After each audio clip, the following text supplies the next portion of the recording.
Welcome to DAX Machina. Join us as we explore the mysteries of this world. Cryptids, monsters, macabre tales, and horror stories abound. Could they be true? Are monsters real?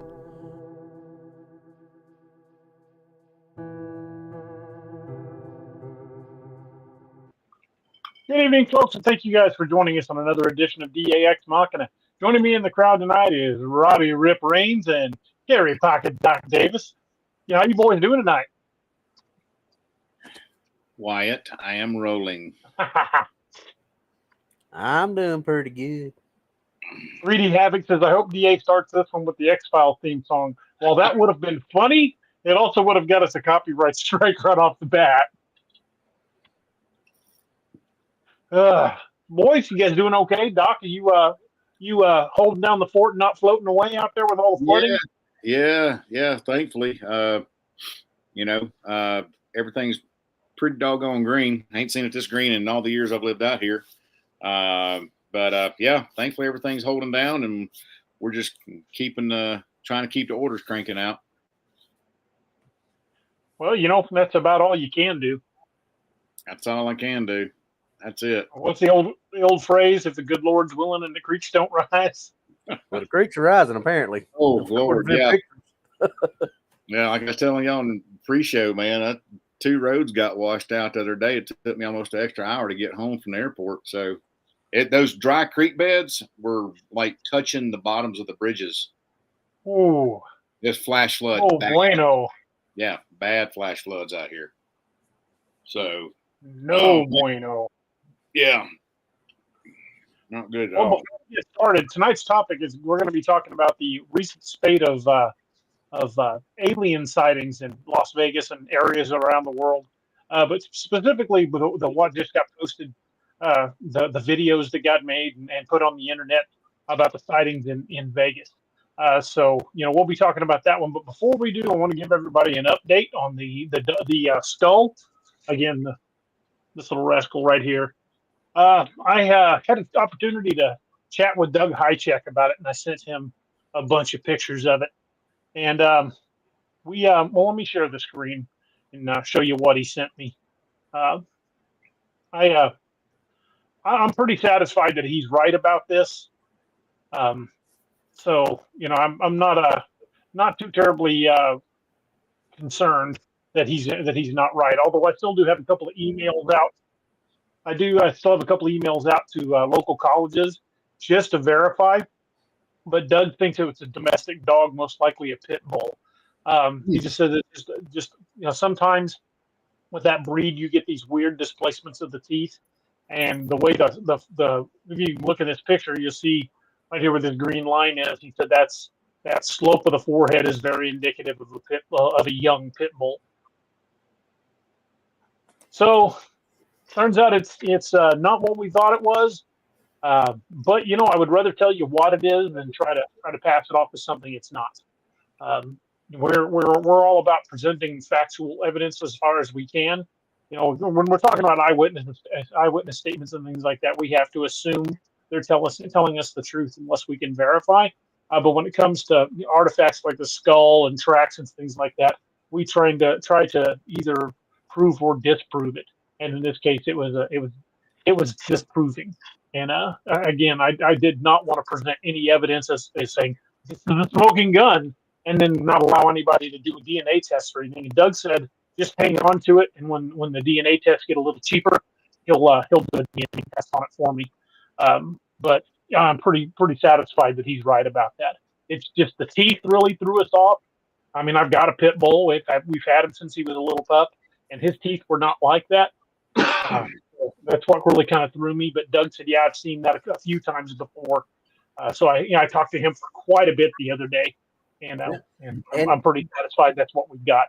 But that's what we wanted Doug to come on, because if it is something that that isn't known, we want to know that. We don't want to sit here and say, like you said, hey, look at this, we found a dogman skull.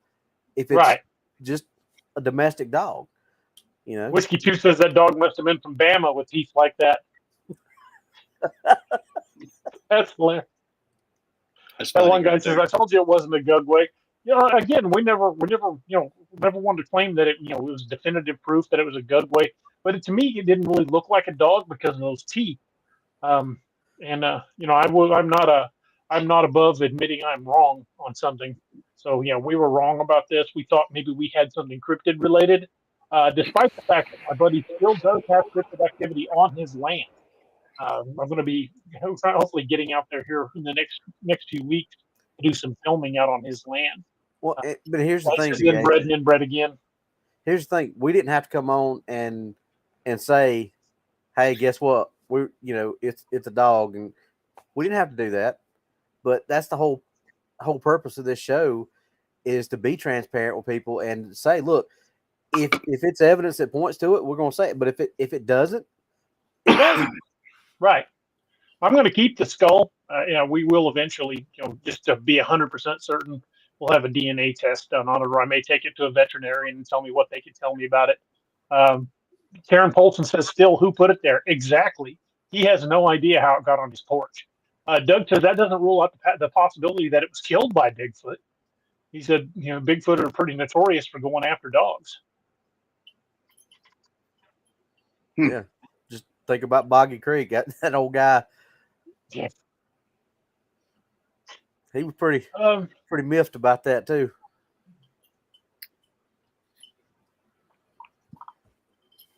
Neilka says, wonder if it's true. Saw a video saying that the government shut down the family from speaking about the aliens. It wouldn't aliens in Las Vegas. It wouldn't surprise me. I mean, that would not be the first time that they've come in and told people to stop talking about a subject under threat of retaliation. That's true. Are we talking about the topic yet? Was that what? Well, we're kind of heading that way, but I wanted to get in here and say this right off the bat. I want complete transparency on this. Turns out this is just a really weird dog skull. If at some point in the future we get to do a DNA test on it and it comes back that it's not just a normal dog, well, of course we'll let you know then. But I'm pretty confident Doug Highcheck was correct.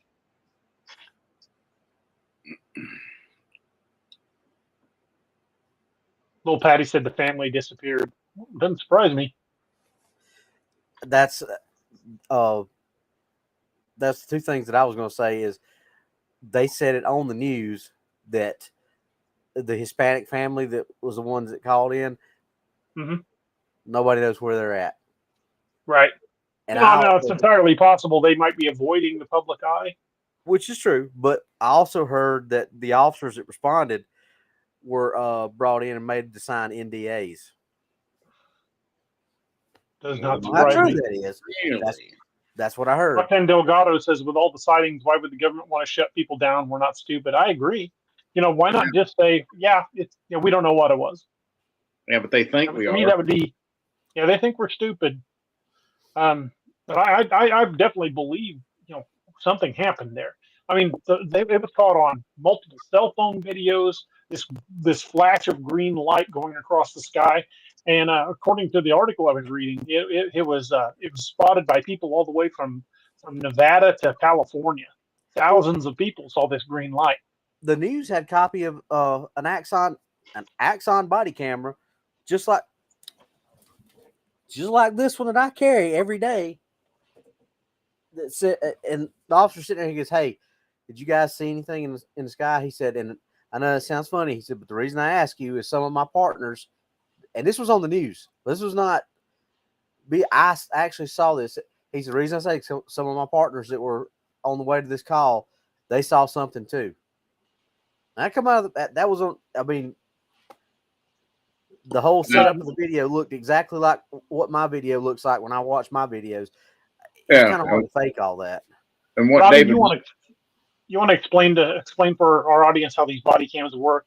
Marty asked if we could explain it. All right. This is my BWC, which stands for body worn camera. It's right here on my vest.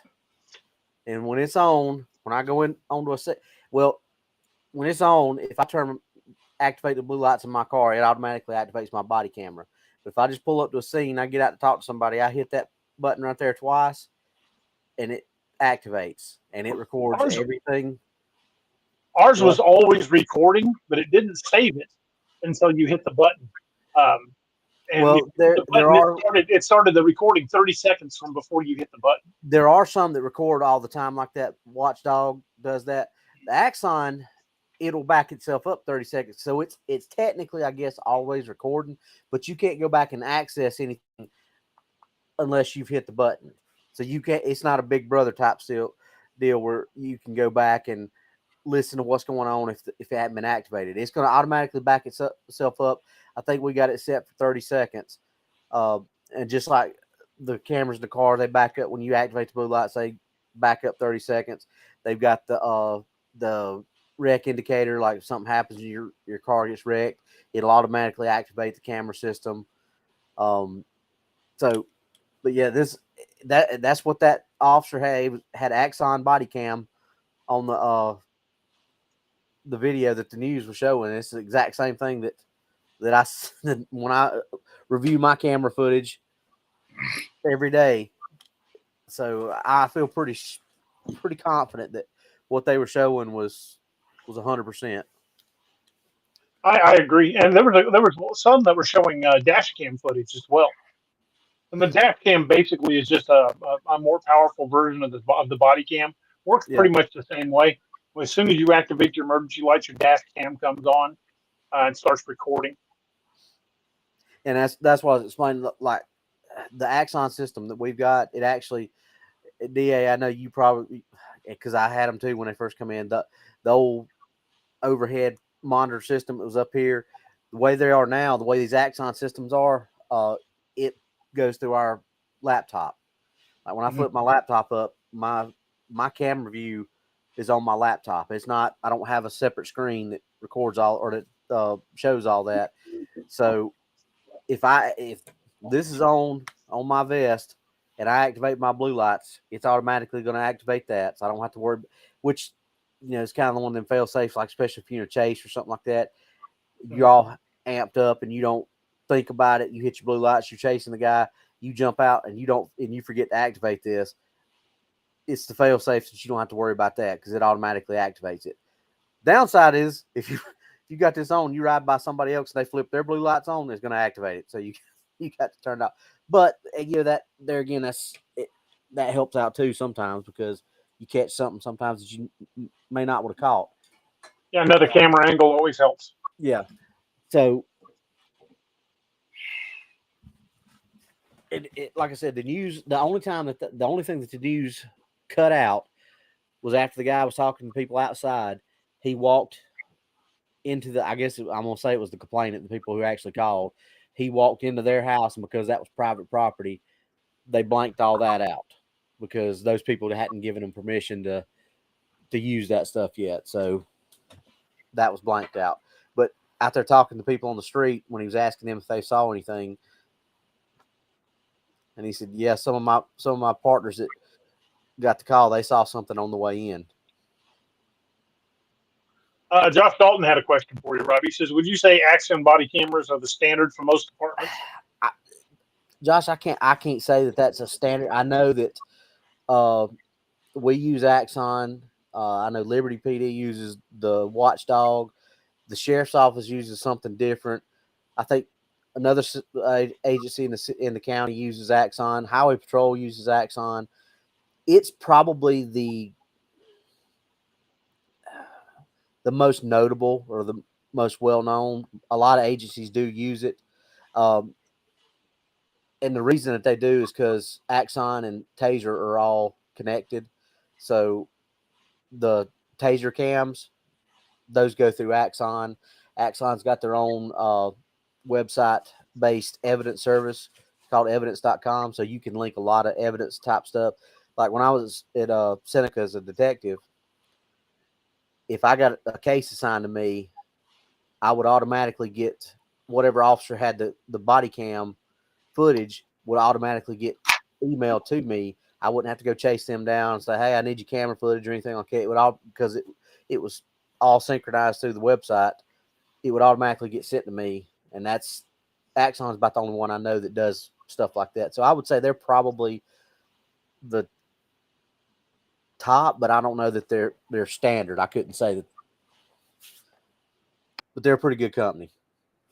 Yeah. And they're fairly common use one, so a lot of departments do use those. Yeah.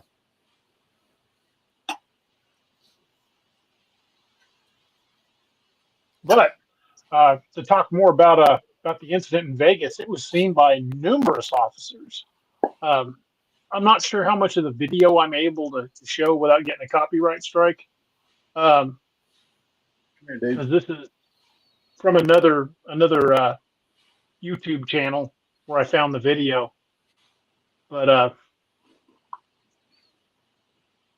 yeah, I'm not sure if I can show any of this because it's another YouTube channel. I couldn't find the actual video itself. But you can clearly see a bright light streaking across the sky and from multiple camera angles. Josh clarifying what he was. Let me put it up here. The credibility of the system and the truth of the video. As far as the credibility of the system, Axon is a really good. They've been around for a long time. As far as I know, that's about the only system we've ever used at Pickens City since all the where I work, where all the where since camera systems have been in play, so to speak. But as far as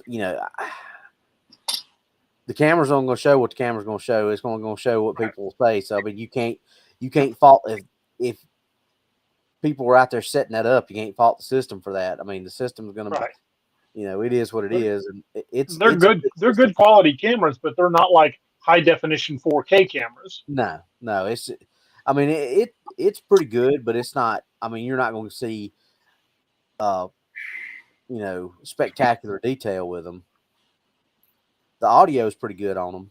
I will give them that. They've got pretty good microphones on them. 3D Havoc says, thoughts on the theory that the government is triggering these events as a distraction? That's entirely possible. That is entirely possible. These could be what we're calling UFOs. UFO just means unidentified flying objects. So until you know exactly what you see flying over you, everything's a UFO. So these could be something that our government knows what they are. They're just not saying. But also explain why they told people to shut up about it.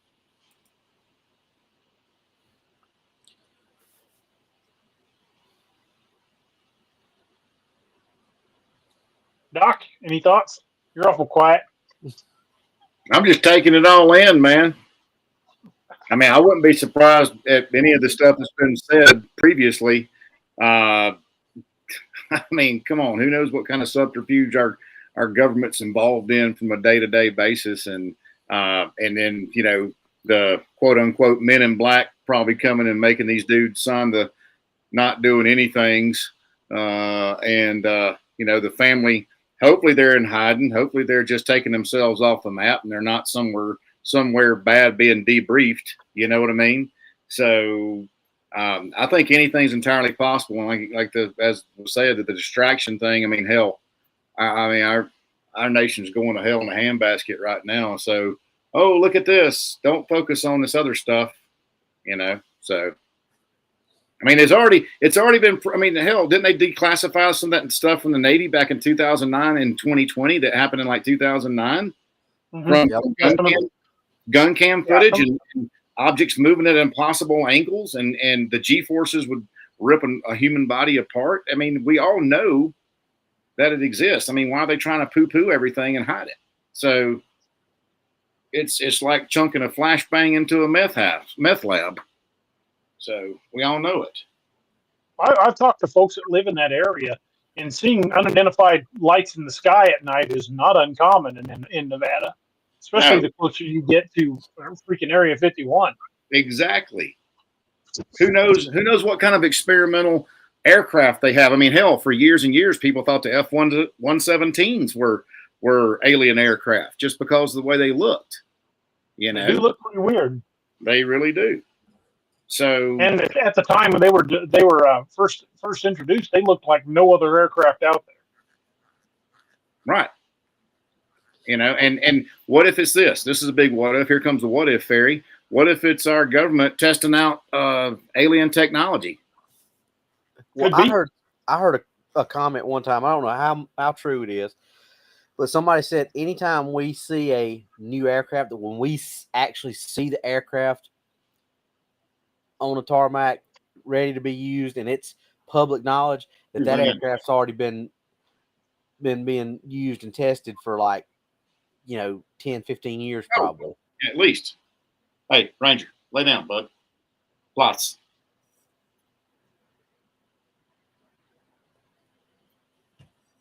So, yeah, I mean, on the government stuff, I'm gonna be throwing this flag out. You know what I'm saying? Throw the laundry.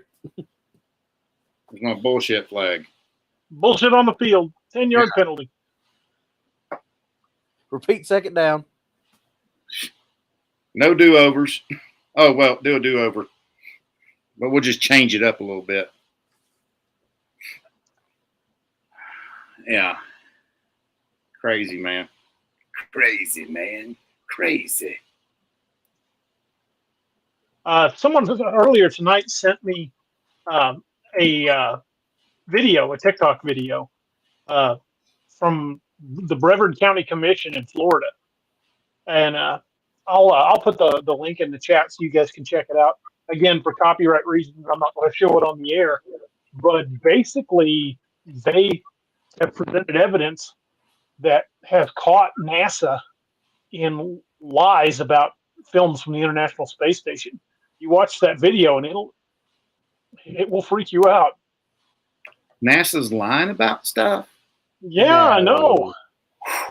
Man. I think a lot of the footage from the International Space Station has been faked. Now, here's my shot face. Y'all pardon me if I'm a little bit cynical. It's been rather trying last couple of weeks. Completely understandable, brother. Robert D said NASA had a report just last week on this topic. Huh. Pancho Zort says our government lied to us about Pearl Harbor. Again, not shocked.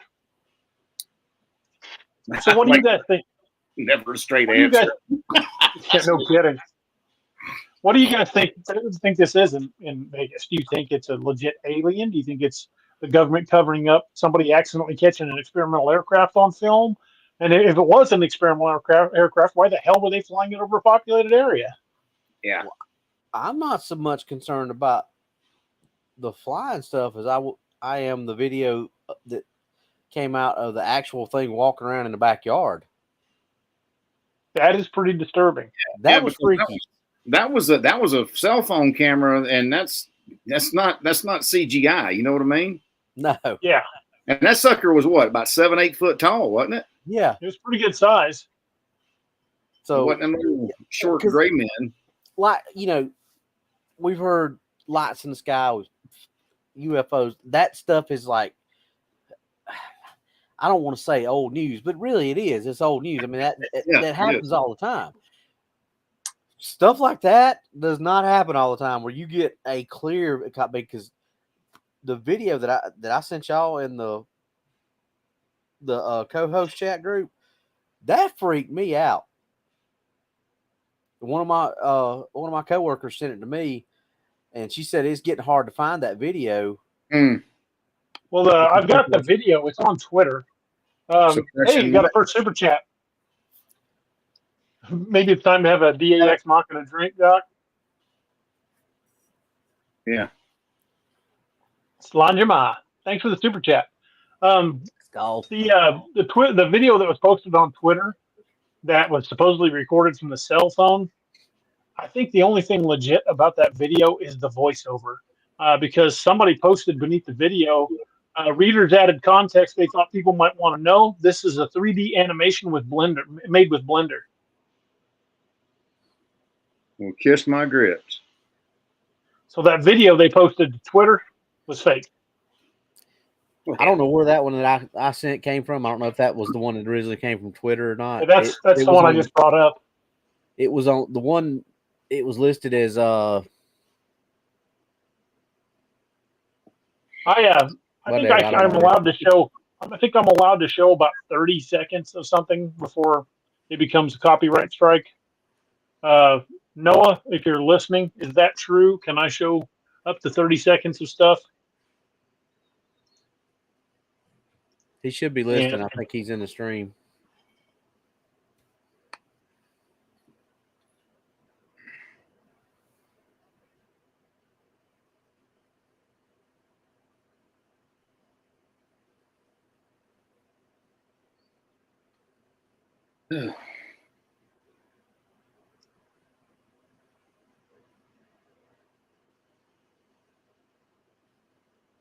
Don't everybody talk at once.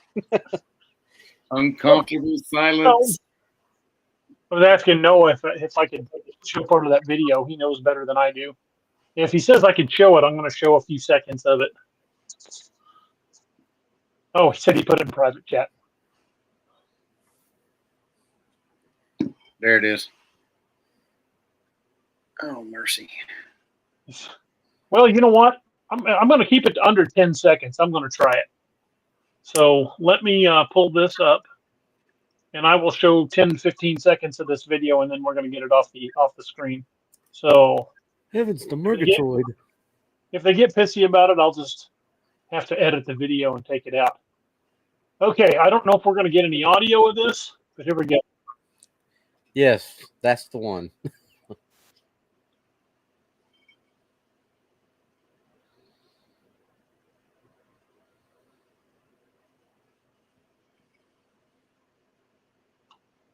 So anyway, I started blasting. Yeah, it started blasting. So what had happened was... Yeah, that's about all of that I'm going to risk showing without getting smacked. But it says right beneath it, this is a 3D animation made with Blender. Here's the thing: anybody can say that. Oh, that's a 3D animation used. It could be disinformation too. It could be totally legit. Exactly. I mean, if you're wanting to discredit that kind of stuff, I mean, what else? You got your black hats out there who are gonna, say stuff like that. Oh, that's just because that's awful good animation. If that's animation, it is really good animation. But again, folks, take it with a grain of salt. Watch the video. I'll put the link in the chat, and you guys can watch it yourselves. You can watch it multiple times and decide for yourselves. If it's a fake video, it's a really good one. I can't say for sure. Even with that beneath it says that this is a 3D animation made with Blender. Even if that is true, it's still a very damn good video. So this could be a hoaxed video, or it could be them trying to discredit the video. I'll let you guys take a look at it and decide for yourselves. But all I'm saying is either way, it's a pretty freaky video. And Keith says, I think it's video CGI. Could very well be. I mean,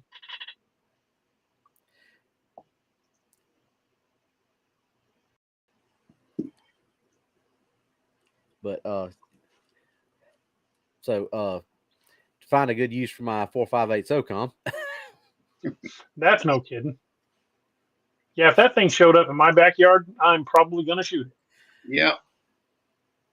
Stella's going to be coming out. Well, I'm not, Doc, DA, you know what I'm thinking. I'm not going there, but yes.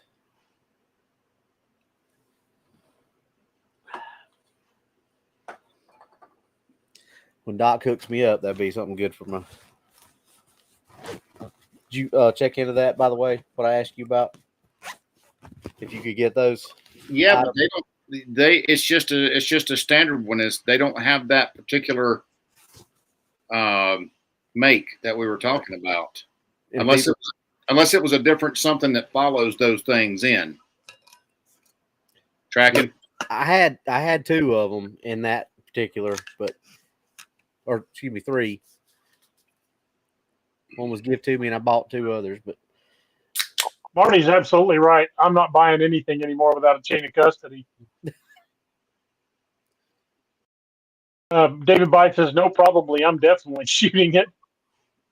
Yeah, so folks, you can watch that video. I posted the link. You're welcome to watch the video and decide for yourselves. I mean, ultimately, when it comes to cryptid videos or pictures or any evidence, It is up to each and every one of us to decide what we believe and what we don't. There, again, no experts in this field, and unfortunately, there are a lot of hoaxers.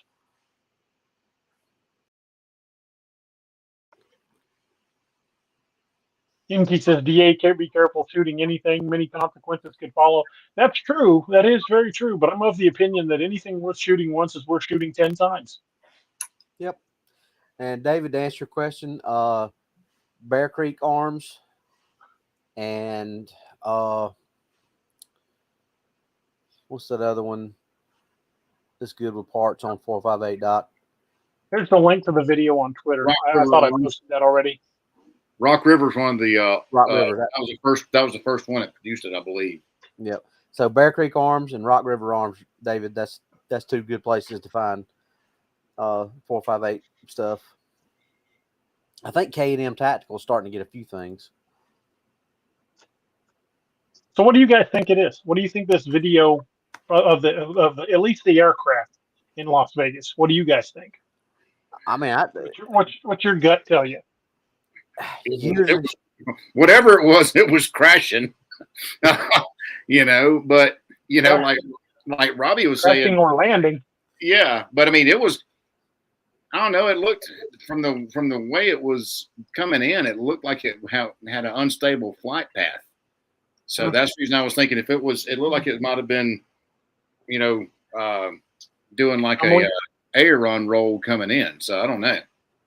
Maybe that's why the government came in and shut everything up. Maybe an experimental aircraft had to make an emergency landing. I mean, it could be. I mean, you know, Creech Air Force Base, Indian Springs, Area 51, all that's up north, and they got all kinds of skunk works crap going on up there. So there's something what it was. That's not even getting into the stuff that DARPA and other government think tank places have been working on. Exactly. Robert D says comet. I don't know. The way it comes in, I don't think it's a comet. In fact, a couple of times you can see it change course. Yeah, I would like to see ATC footage from that night from the you know the radars, all the radar arrays out there. You know, and of course, you know, we're not going to hear anything from NORAD. No. Yeah, NORAD's definitely not going to tell us anything. I mean, hell, NORAD didn't even tell us a damn Chinese balloon was in airspace for. Well, the general at NORAD was the one that was on during the Super Bowl when DA and I on live said, "I'm not ruling out the possibility of aliens." Did he not say? That's exactly what he said. What did DA? Basically, he said, "I can either confirm or deny, but I'm basically confirming." Yeah, exactly. Well, then it wasn't, but a couple of weeks after that, somebody came out and said that they had had reason to believe there was an alien mothership in our solar system. Yeah, Norm talked about that on one of our shows. That he heard that from several different sources. I have not heard that one. That's interesting. So I mean, you know, are we dealing with aliens, or have we long since built our own space fleet? I mean, there's got to be a reason they created the Space Force. Oh my God! Yeah, 3 or 4 years ago, I would have said, Robbie, we lost you. We can't hear you, buddy. Damn it, Bobby! It did it again. Damn it, Robbie! Damn it, Robbie!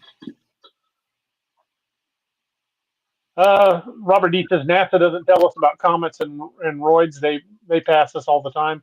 That's true. They've had a number of near misses within our solar system, and actually was one of them went between us and the moon not too long ago. Yeah. It was an asteroid. I think they said it was about the size of like a Volkswagen, which not an extinction level event, but it would certainly do a hell of a lot of damage. Dude, you'd have to get a shitload of screen doors and a new paint job. That's for sure. Yeah. So as I was saying, before I was so terribly interrupted. Before I was so rudely interrupted by my computer, I would 3 or 4 years ago I would have said, you know, who knows what? Lights in the sky. What was the Will Smith answer from Men in Black? Some swamp gas reflected from Mars, and refracted off Venus, and we, that was the standard answer that we got was, some long laundry list of BS about what it was or what it wasn't. But now it's so commonplace for people to see things that they did a video on YouTube about could the Iron Man suit be real? Could somebody actually fly in an Iron Man suit? And laws of physics said that a human being could not survive in an Iron Man G-force. suit. So if we couldn't survive in something that we make like that, how in the world is this stuff that we've made with some of these course corrections and changes? And there's no way. Well, unless it's something to do with the gravity field. Well, if they're generating an artificial gravity field, they probably wouldn't even feel the course change. But if we've got something that's generating an artificial gravity field, where did we learn that? We didn't learn that by trial and error down here. Yeah. That goes back to what we said plenty of times before of our technological jump from the end of World War II to now is astronomical. You mean maybe from like 1947? Yeah, right. Exactly. Mr. Lene says, DA, do you think the mothership is coming for the satellite that shall not be named? Who knows? That thing has been in orbit for thousands of years. God knows how long it's been basically just monitoring us. And who's to say we don't have people on that thing?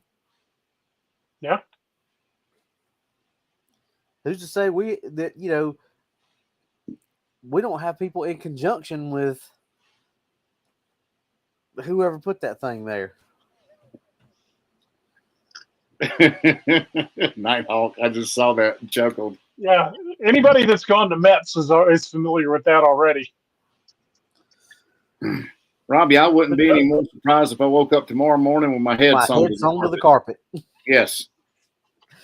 Drive you out in the middle of nowhere, leave you for dead. Yeah, I mean, dude, there's so much. If we actually knew what was going on, I've said this on several shows before. If we knew what was going on, we would be terrified, But see that you just nailed it, Doc. That's why they don't tell. Yeah. How many times have you heard me say, there are wolves, there are sheep, and there are sheepdogs? Yep. The normal, and I'm not trying to offend anybody, but the normal, average, everyday person just wants to go about their life and do what they're supposed to do and not have to worry about any of this stuff. Yeah. No moleste, por favor. Those people would panic so much if something like that came out. Right. And I think they know that. I mean, so that's where like DA's talking about the soft disclosures we get. Well, we told you. Yeah, but you buried it like. You know what though? The wolves, the sheep, and the sheepdogs, we all encompass one big category right now: mushrooms, because all they do is keep us in the dark and feed us a bunch of bullshit. Well, that's true. Pretty much right. And then expect us to believe it. Yeah. Well, how long have they been telling us? We can't tell you that because it's for your own good. How does the government get to decide what's for our own good? We know better than you. Yeah, right. Peasant. Most terrifying phrase in the English language. We're from the government. And we're here to help. We're here to help. Yeah. I think it was Ronald Reagan that said that, wasn't he? Or he at least I think it was. reiterated it.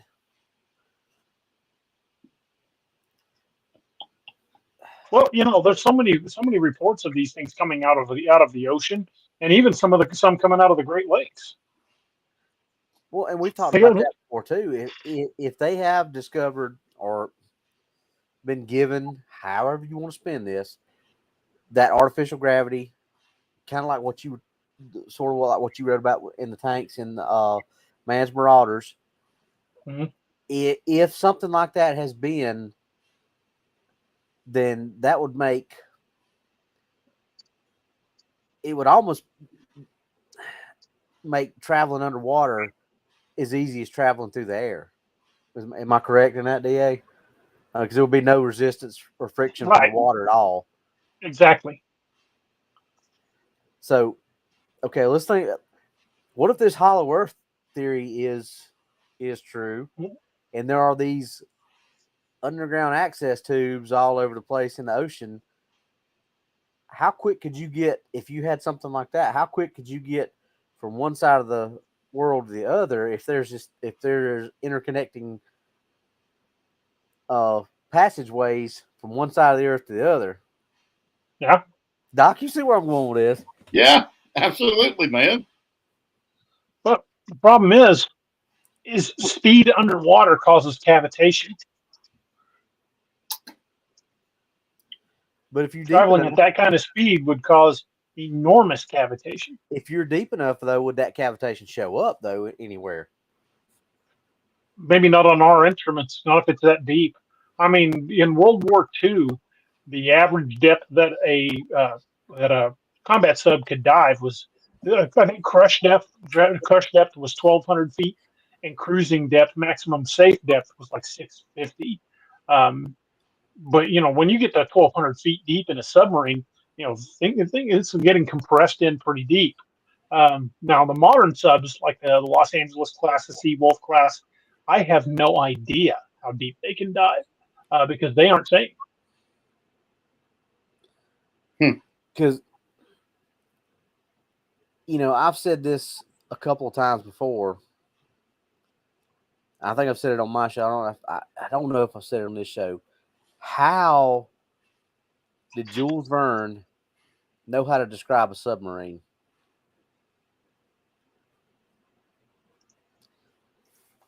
Well, 20,000 beneath the sea came out in the freaking 1800s. The first officially known use of a submarine that I can find in history, there was a guy who invented a submersible during the American Revolution. It was a barrel that had ballast and weights. But and that is basically controlled a it by little diving brace bell. and bits. That's basically Yeah, a but diving it couldn't go very deep, and he would scoot up to British ships and drill holes in the hull. Compare a diving bell to the Nautilus, how it was described in 20,000 Leagues Beneath the Sea. Look at the Civil War. In the Civil War, they built the Hunley. The Hunley was an actual submarine. Yeah, but compare the Hunley to the but how much earlier was Jules Verne? I think Jules Verne was after Civil War. I want to say he wrote those in the 1880s or 1890s. Let me look that up. Jules Verne. Even if it was after, think about the comparison between the Hunley and the Nautilus. He wrote it and published it in 1872, which is almost 10 years after the Hunley. But the Hunley was nowhere near as the kind of vessel that the Nautilus was. True, but the concept was there. True, but you see where I'm going with it, though. Robert D's got a good point. Leonardo da Vinci, he had designs for both an airship, which is very much like a helicopter, and a submersible. Yep. Now they didn't have the technology to build them, but when did Da Vinci design those? In the 1500s? Yeah. Or Jack Mack says, "What about the Monitor and the Merrimack?" The Monitor and the Merrimack were not submarines; they were first ironclads. They were the first ironclads. They had a shallow water keel that most of the draft of the ship was underneath the water. They kind of technically did sort of submerge most of the ship, but they were not true submarines. The Hunley was the first. Marcelot says the Nautilus had nuclear power, didn't it? I think it did. I think it had some sort of reactor that powered it. It didn't have the same kind of power system that the Hunley had. Let's just put it that way. The Hunley was can cranks. They had these guys basically lined up in a straight line, and they had like bicycle pedals that they cranked by hand. If you really start going, because I started looking back in this when we started having all these. Thanks, 3D Havoc. Thanks, welcome to the DAX Machination. Sorry, man. I started going back and look. I mean, if you really look at the description of the Nautilus, he's describing some of the first diesel to nuclear class submarines that we had. Well, and I'm going to jump further off in the ether. There has been speculation that Jules Verne was a time traveler. Well, he did write the time machine. And we'll think about this. We talked about the subterranean Morlocks. Yeah, the Morlocks I know were in his, but we talked about the ecosystems that people are now talking about are there. But he talked about that in Journey to the Center of the Earth in 1800s. How can you describe this stuff and talk about this stuff if you don't know about it? This goes back to my thing with the Inca stones. They didn't have Google in 4,000 years ago to type in Tyrannosaurus Rex and Triceratops. Oh, that's what that looks like. Let me draw that on the stone here. Okay, thanks, Google. They didn't have that. Kim's got a message for you. It's on screen.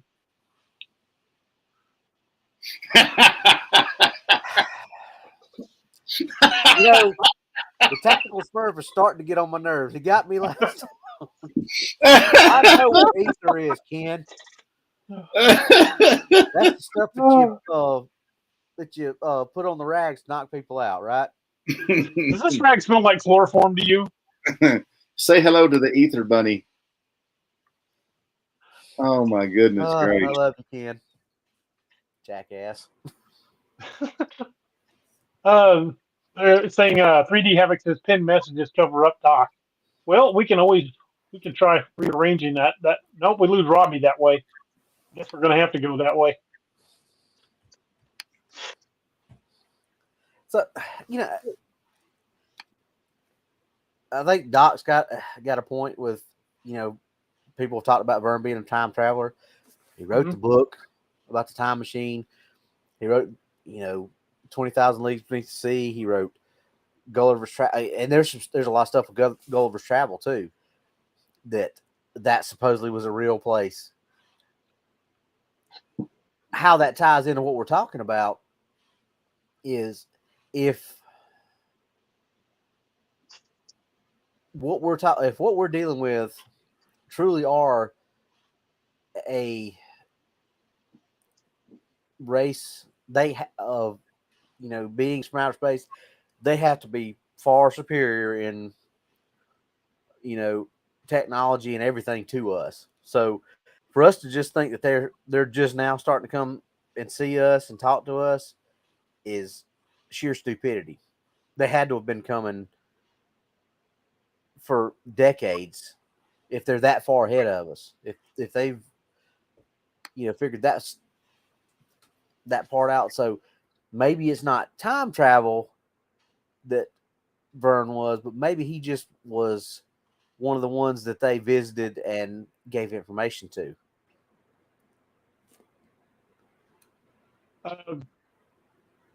Where's that at? Someone mentioned. Oh, Poncho Zort said the Soviets had the Chronoplan. Yeah, it was basically it was a kind of a cross between a plane and a hovercraft. It didn't fly very high over the water, but it flew at a very high rate of speed. They used those things for a while, but the last documentary I saw about the Chronoplan, they're basically just sitting in mothballs in the Baltic.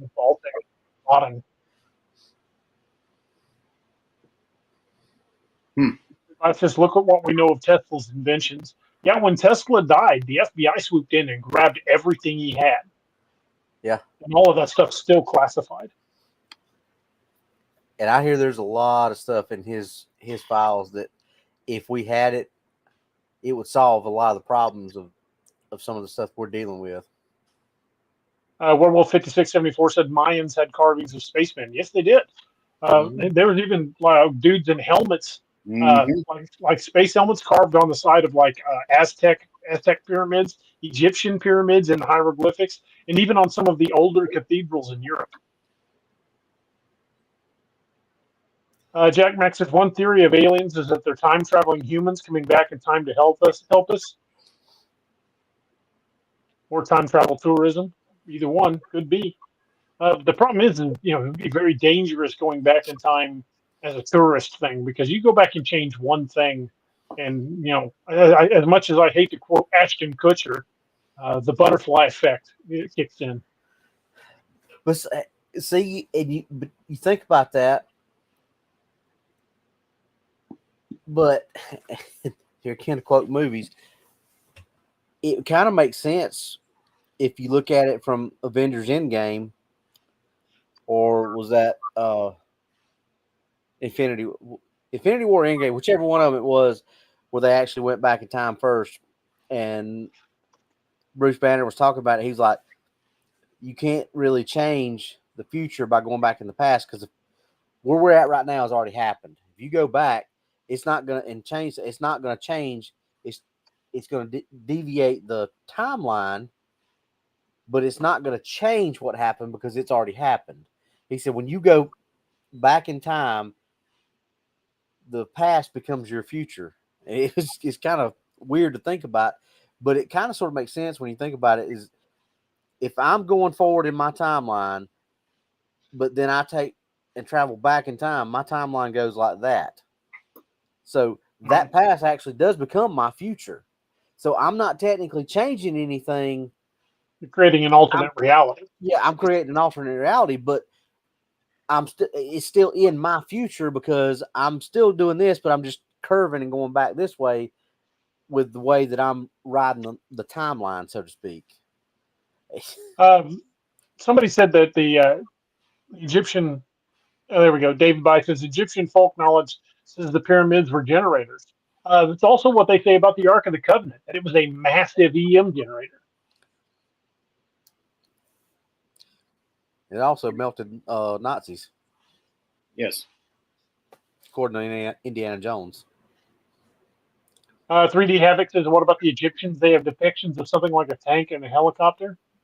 You know, it's possible that we at some point could have experienced time. They could have experienced time travel, or possibly the Egyptians were capable of looking into the future, like a prophecy. Yep, Toombs, exactly. Timeline branches off into a different timeline. That's how they explained it. But it's still your future because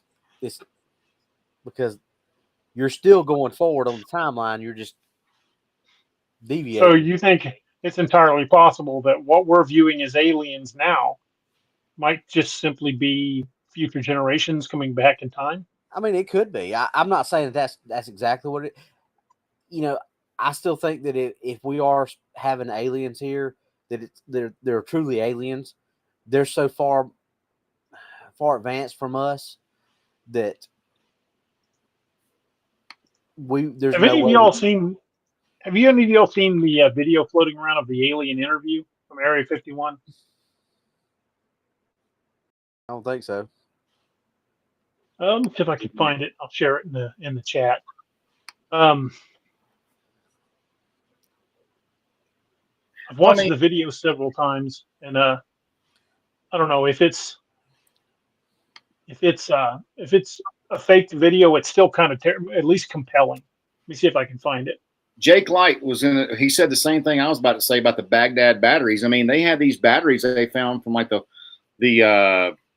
what was it? The Parthian period or something like that. Mythbusters did a special on those batteries. The Egyptians supposedly had a battery of their own as well. Yeah, but I mean, they produced like 1.5 to 2 volts. I mean, how'd they know? But nobody even knows what they were using them for. That's what I'm saying. Yeah. So, Ben Franklin's the father of electricity. Bitch, please. He just had the sense to fly a kite in an electrical storm. Right. Well, we call that good sense. Here's your sign.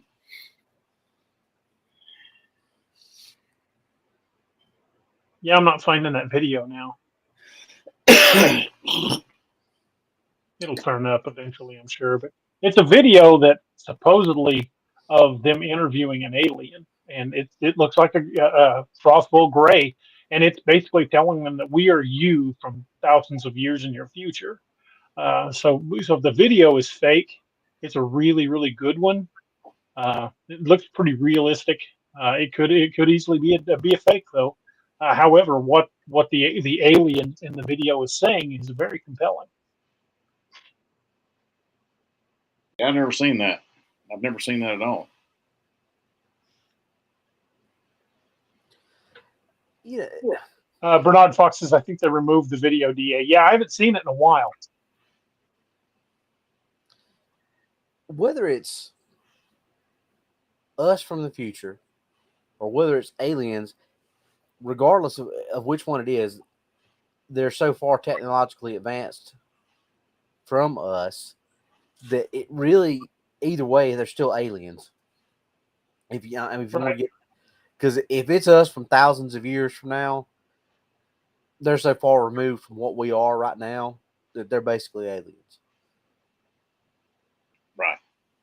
I mean, and to think that we're the most sophisticated life form in the universe, that's a pretty disingenuous and naive way to think, man.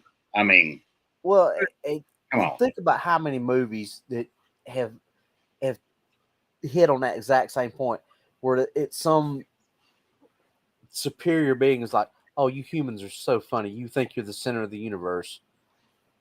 But they say that they keep saying that because we do. We think that we're it. We're the pinnacle of everything. Yeah. The first part of that alien interview, I just posted it in the chat. If it's fake, it's pretty good fake. But what they discuss is pretty compelling.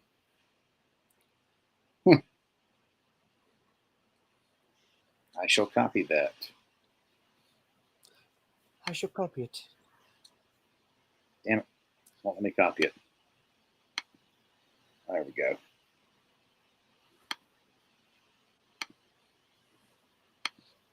3D Havoc says, speaking of movies, there's a lot of movies that they say are based on directors being let in on certain secrets and decided to make a movie about it.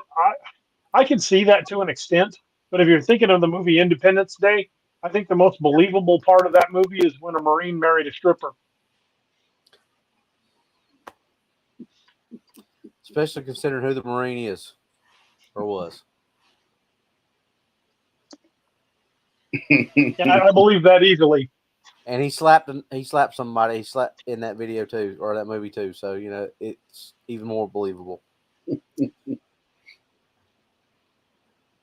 But did we talk about this a couple of weeks ago, DA? Where we said somebody said that some of these directors are handed all these redacted files about movies and said, "Here," and they just fill in the blanks of what's redacted. Did we talk about that a couple of shows ago? That's kind of what Tom Clancy did. When he wrote Hunt for Red October, he took publicly available files on the incident where that Russian submarine surfaced off of North Carolina. Yeah. And he took those publicly available files, and then he looked at what the U.S. Navy admitted that the 688 class attack submarine was capable of doing. He took that and then just took a guess and said, "Oh, they're willing to admit it'll do this, but I bet it's closer to this." And after the book came out, he got contacted by the FBI and the CIA. They wanted to know where he was getting his information. I'll be right back. I gotta go put my chickens up. All right, Doc. Yeah, I love him. But yeah, do you think he has to open the door to him, or can he just walk in the chicken entrance? He probably walks through the chicken door. But does he have to duck? And no, he has to jump up to touch the top, like how kids do in the school to jump up and touch the top of the door. That's what he does. Meg Mill says D.A. Barry found the video. I found it too. I posted the link. It's part 1 of the interview. It's definitely worth watching. Robert thinks the chicken little is falling from the sky.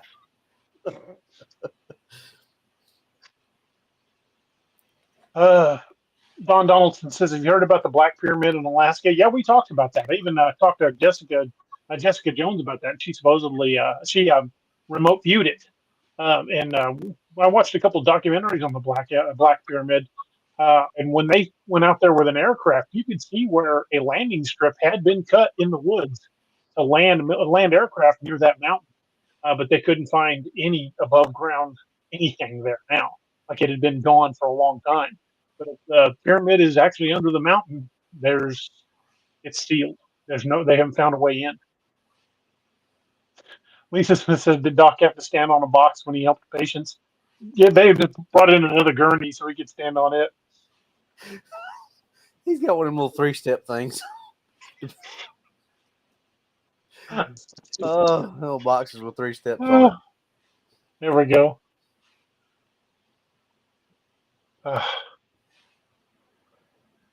Jim Lindell says above ground is all fenced off. Yeah, there was obviously something had been there, and the people that flew over there in an aircraft, the strip was in bad enough shape they didn't risk landing. Well, you know, maybe I didn't put it across so eloquently, but really, if you think about it, no matter what the situation is, if it's time travelers, it's aliens, whatever it is, if they're trying to help us, number one, we're not listening, obviously. Yeah.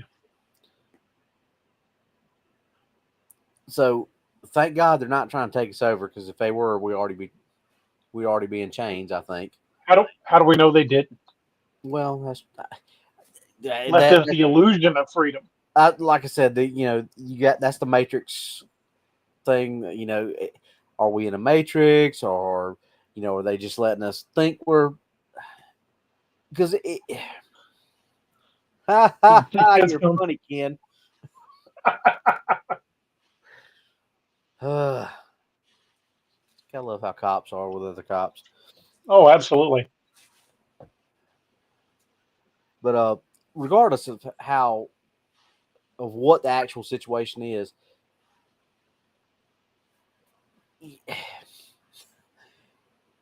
things are starting to kind of rev up and ramp up, and I don't know which way it's going, to be honest with you. I don't know if it's a good thing. Steve, you're absolutely right.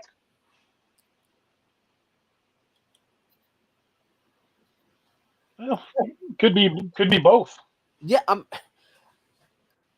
Rarely has any good breakthrough ever come without a cost. Right. I mean, well, what's that old thing they say? You can't make an omelet without breaking a few eggs. It's kind of the same thing. I mean, you can't go forward and gain all this knowledge without. Well, technology has always been a double-edged sword. I mean, for everything we gain with technology, we lose something.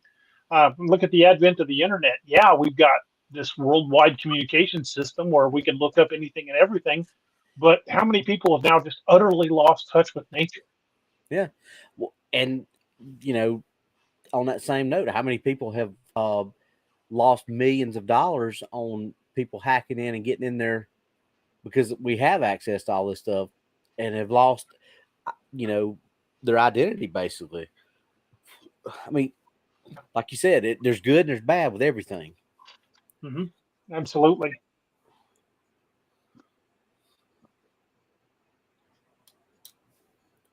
I think them chickens might kick Doc's butt. He's riding the rooster into battle. There he is. I had to chase them back into the coop. They kept escaping. We thought maybe you were riding the. We thought maybe you were riding the rooster. We have no roosters, just hens, just sweet little hens. Give me some eggs. Doc's a battle rooster. Maybe puts his spurs on and goes out there. Doc's like a little banny rooster. There we go. I'm little, but I'm mean. I can see Doc flogging somebody if they ticked him off. I'm a peaceful man, Robbie. I'm sure some people in the comments will believe that, but I'm a peace-loving individual. Hey, sic vis pacem parabellum. You want peace? Prepare for war. That's correct, sir. Or as we in the military medical field said, do no harm, but do no harm.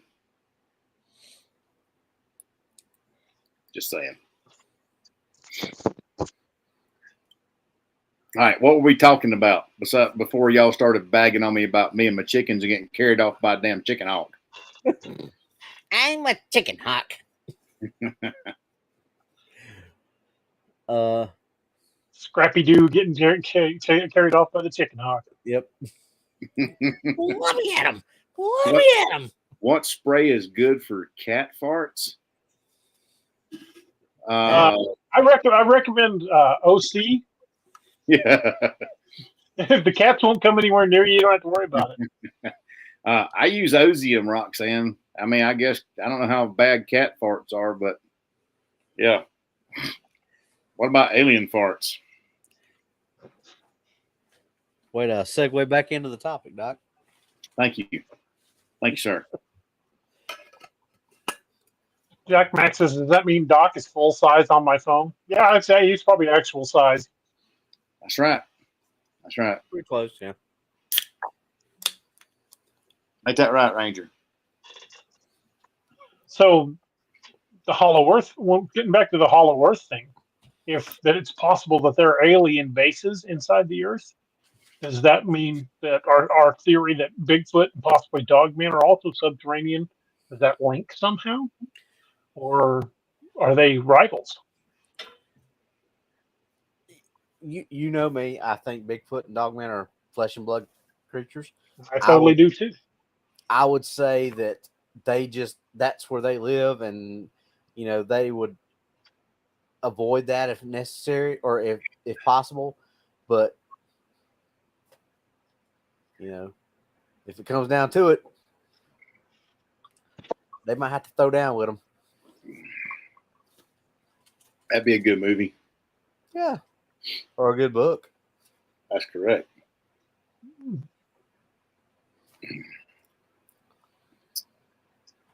And I think the Hollow Earth thing, I think that's something that, they've kind of, they don't really call it the Hollow Earth when you go back and look at the old Jules Verne movie, the old Journey to the Center of the Earth, or there was a couple of others that weren't Jules Verne stuff, but was kind of along that same lines of going. I guess really even was that what was the movie with Hilary Swank? Was that The Core, where they were going down and tunneling down into the because the Earth's core, the core of the Earth had stopped spinning, and they were going down to try to restart or jumpstart it. Mm-hmm. Yeah, The Core. That was a good movie. I guess that kind of sort of fell on that same principle, the Hollow Earth, because there were areas and pockets and spaces where there was big open areas. So I guess it kind of sort of followed along that same lines. So it's kind of something that's been going around for a pretty good long while. Mm-hmm.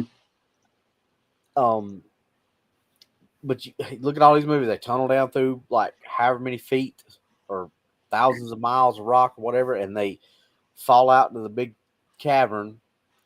And then here's this nice big ecosystem that, it's got all these animals that are, kind of sort of like some of the animals we got here, but they're different because they, developed in a different ecosystem that didn't have sunlight and didn't have this or didn't have that. This is off the coast of California.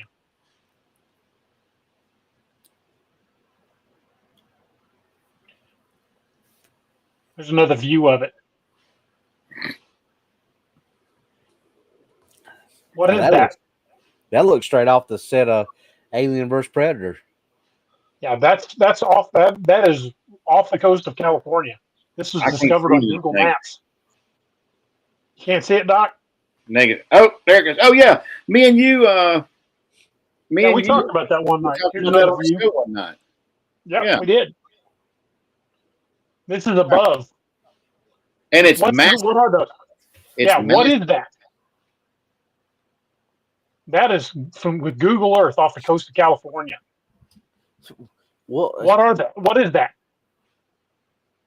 Speaking of Google Earth, did you see it popped up the other day a picture of a shark big as 2 city buses. Did you see that? Holy crap! No. Yeah.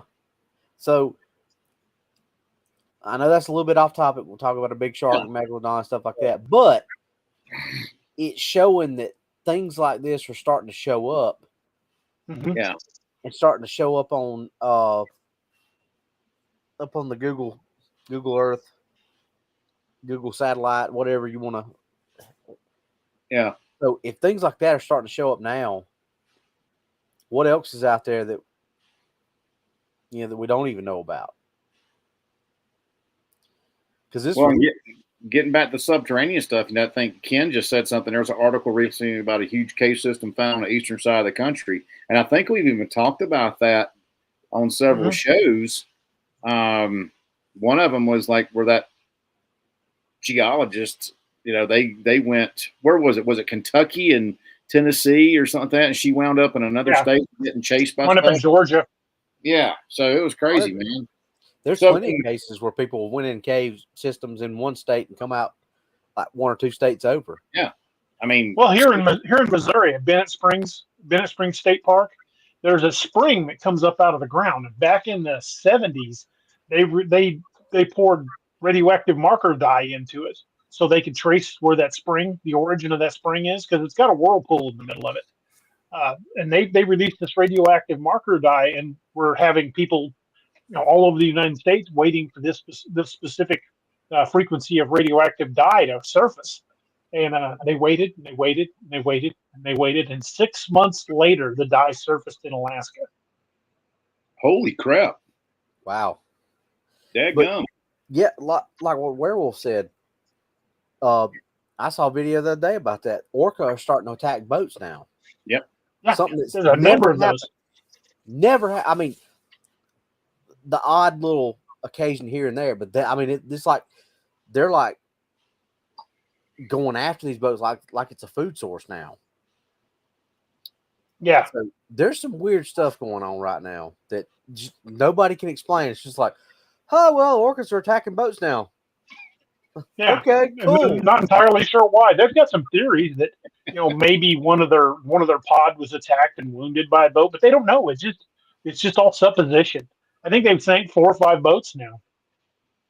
Yeah, and of all the time we've been in the water in boats with and there has never been a documented case in the wild of a killer whale attacking a human ever. The only time a human has been documented to be attacked and killed by orca was when it was in captivity. Don Brasho and the guy who it was Tillicum that did most of it. I think maybe only one other whale did it, but Tillicum did kill like at least 3 of the 4 that were killed was by Tillicum, which is the movie Blackfish on Netflix. That's what that's all about.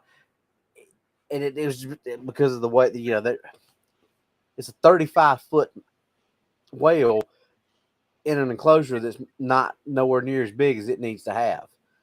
Right. And, the intelligence level of an orca is off the charts. We don't even know. They're very intelligent. We have no clue how intelligent they truly are. Well, a killer whale is not even really a whale. It's the largest species of dolphin. It's a dolphin. They just call it a killer whale because it's just a murder dolphin. That's all it is. Orca. In World War II, the U.S. Navy tried to train both killer whales and dolphins to attack enemy divers and to look for sea mines. Well, in Hans Bay, South Africa, which is listed as the shark capital of the world, all of a sudden the sharks just disappeared or stopped showing up. Then some of them started washing up on the shores. Surgical precision, their livers were removed. That's all that was removed. Attack them and eat their liver. That's all they eat. Two killer whales. They called them port and starboard. They were 2 males, 2 lone males. One of their fins hung to the right, one of them hung to the left. So that's why they called them port and starboard. They were killing great white sharks. So all the other great white sharks in the area were like, screw this, we're gone. And they took off. I wonder if they enjoy those livers with some fava beans and a nice Chianti. Bottle of Chianti. That's interesting. But they did, and they pretty much almost killed that because Hans Bay was that was their tourist thing. Was they were a shark town. They did cage dives and things like that. It almost wrecked that town because of these 2 killer whales. Because they moved in and they were killing great white sharks left, right, and center. Werewolf 5674 says they did train dolphins. Yeah, supposedly down in Florida, the dolphin pens are still there. At some of the, I can't remember which base it was. It's one of the Navy bases. I think it's at Pensacola. Well, that's the dolphin pens are still there. That's what Peter Benchley based that book White Shark on. Mm-hmm. Was that program of training dolphins for that? But they went a step further and started mutating and combining the dolphin and great white shark DNA with human DNA, and it was a little bit out there, but it's based on that same thing of. Hey, Jessica's in the house. Hey, Jessica. Hey, Jess. Hey, Jess.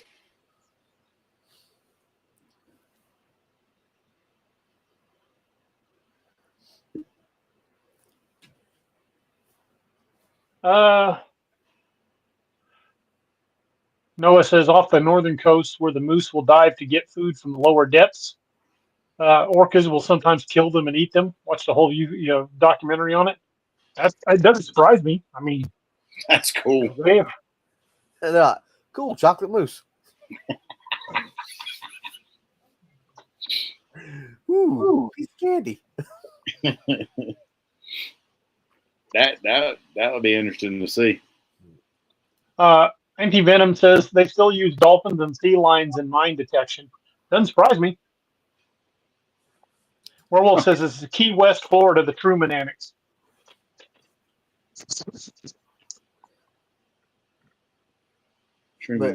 They also train dolphins to attach bombs to ships. Our government is not above trying to weaponize anything, which is why I've said, if it's true that Dogman has existed in caves and alongside it for, generations back, especially we look at the cynocephali. I don't think the government created them, but I sure think they would attempt to weaponize them. Yeah, I agree with that. 100%. Well, I mean, we've said that if they'll do stuff like training dolphins to put mines on ships or that kind of stuff, what else do they do? Yeah, I mean, well, look how intelligent squids and octopi are. What There's the osium. Yeah. Air biscuit. Papa Bear says there were rumors of dolphins being used in the Euphrates during the invasion of Iraq. That again doesn't surprise me, because dolphins could go into fresh water. They're mammals. They're air breathers. They don't need to worry about what type the salinity of the water is. Well, they can't stay in it because they actually did. There was a documentary on that. If they stay in fresh water too long, they'll start getting some kind of basically like a skin rash because they're. Right. But they can survive in it for a little bit. Robert D says fog dog strikes again.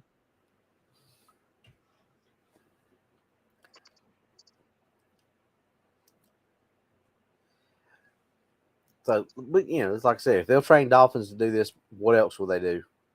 No kidding. And I mean, that's our government. What are some of these governments who, not that our government has morals, but at least they have some morals. Let's put it that way. But some of these other governments that don't have, like Russia and the Cold War, what did they do? Yeah. What do they still do? These countries that aren't bound by. Oh, technically we've probably thumbed our nose at the Geneva Convention many times, but countries that never subscribed to it in any way, shape, or form, China, Russia, Nazi Germany, what were they doing? So if our country will do that, well, we know that Russia did the experiment with trying to make the super soldier with the chimps and things like that. Yeah. But that's just what we know. What do we not know? Right. What's happened that they haven't told us about? Papa Bear says 2 words: polar bears. Defend your right to keep and arm bears. Support the right to arm and keep bears.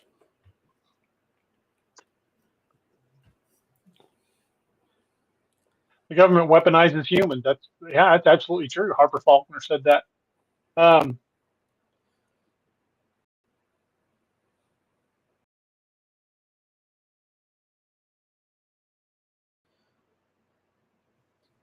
So,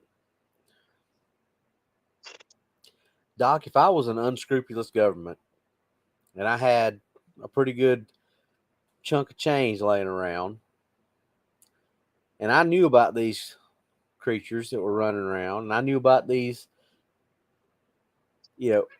what could I do with all that?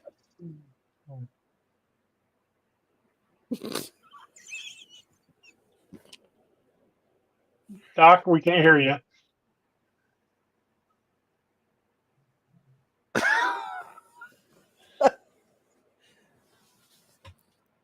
Must be like Robbie.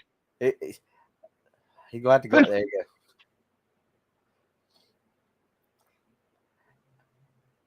go. And it's been the same thing. He's had to do the exact same thing that I've had to do. Yeah, last couple of years. Some part he has to back out and come back in. Can you hear me now? Yeah. All right, sweet. Ken, that one want to keep it. So as you were saying, I abhor ugliness, Ken. Yeah, I mean, they could do whatever they wanted to, Yeah, easily. They're only answer to themselves. Yeah, I mean, if they don't give a crap what the world thinks about them, which most of these governments don't, that are that way anyway. If they don't give a crap what the world thinks, they got the money. Yeah, or what if they move those what if they move all that money? What if they move that money to other countries? And that way there's plausible deniability. They're like, oh yeah, we're not doing anything here in the United States on that, and yada yada yada. Well, and you're right. Bigger countries like us that would pass that on to smaller countries that are not looked or viewed as so well in the public light. Hey, we was told, how could you do something like that? Right. Yeah, that way it takes the spotlight off of the government who's funding the research. Yeah, and let's not be, none of us are so naive to believe that stuff like that doesn't happen. We know it. How many times has the CIA opened black sites all over the world? That some of them come to light and some never do. Yeah. Yeah, like Pancho said, Ukraine ring a bell? Absolutely. All of it, man. All of it. There's so much going on that we have no clue what they're doing, and they're not held accountable for it. And unfortunately, that's just the way it is. No, never will be. I wish it was different. I wish we had a government that truly was of the people, for the people, and by the people. But it is. Government officials are now bought and paid for, and it doesn't matter what side of the political fence they're on. They're more concerned about getting reelected and who's funding their campaigns, and what lobbyist is lining their pockets than they are ever been about taking care of their constituents. What Werewolf said: all big governments weaponize anything they can. That is a fact. Absolutely, totally agree. Well, I mean, and we talked about it on the Dogman show. We talked about that on the Dogman show. It's like when that guy, that truck driver, who was the first people to show up? It wasn't the local law enforcement. It was a government agency. And the thing is, you can beat the drum and be a patriot all you want, which I love my country. I know, Doc, you love your country. DA loves your country. Yeah. Amen, brother. I'm proud to be an American for sure. And that goes beyond supporting your government. That is the love of this land and what the people what it represents. Yes, what it represents. Yeah, the ideals that it represents. I mean, but the people are in power right now are not the people that have that same. No, they don't have that same sentiment. I mean, yeah, and again, it doesn't matter which side of the Doc, political I'm gonna fence say they're something on I'm either. gonna regret here in a minute. yeah, it doesn't matter. It doesn't matter what side. Yeah, we're pushing dangerously close to heading political, and that's something we want to avoid.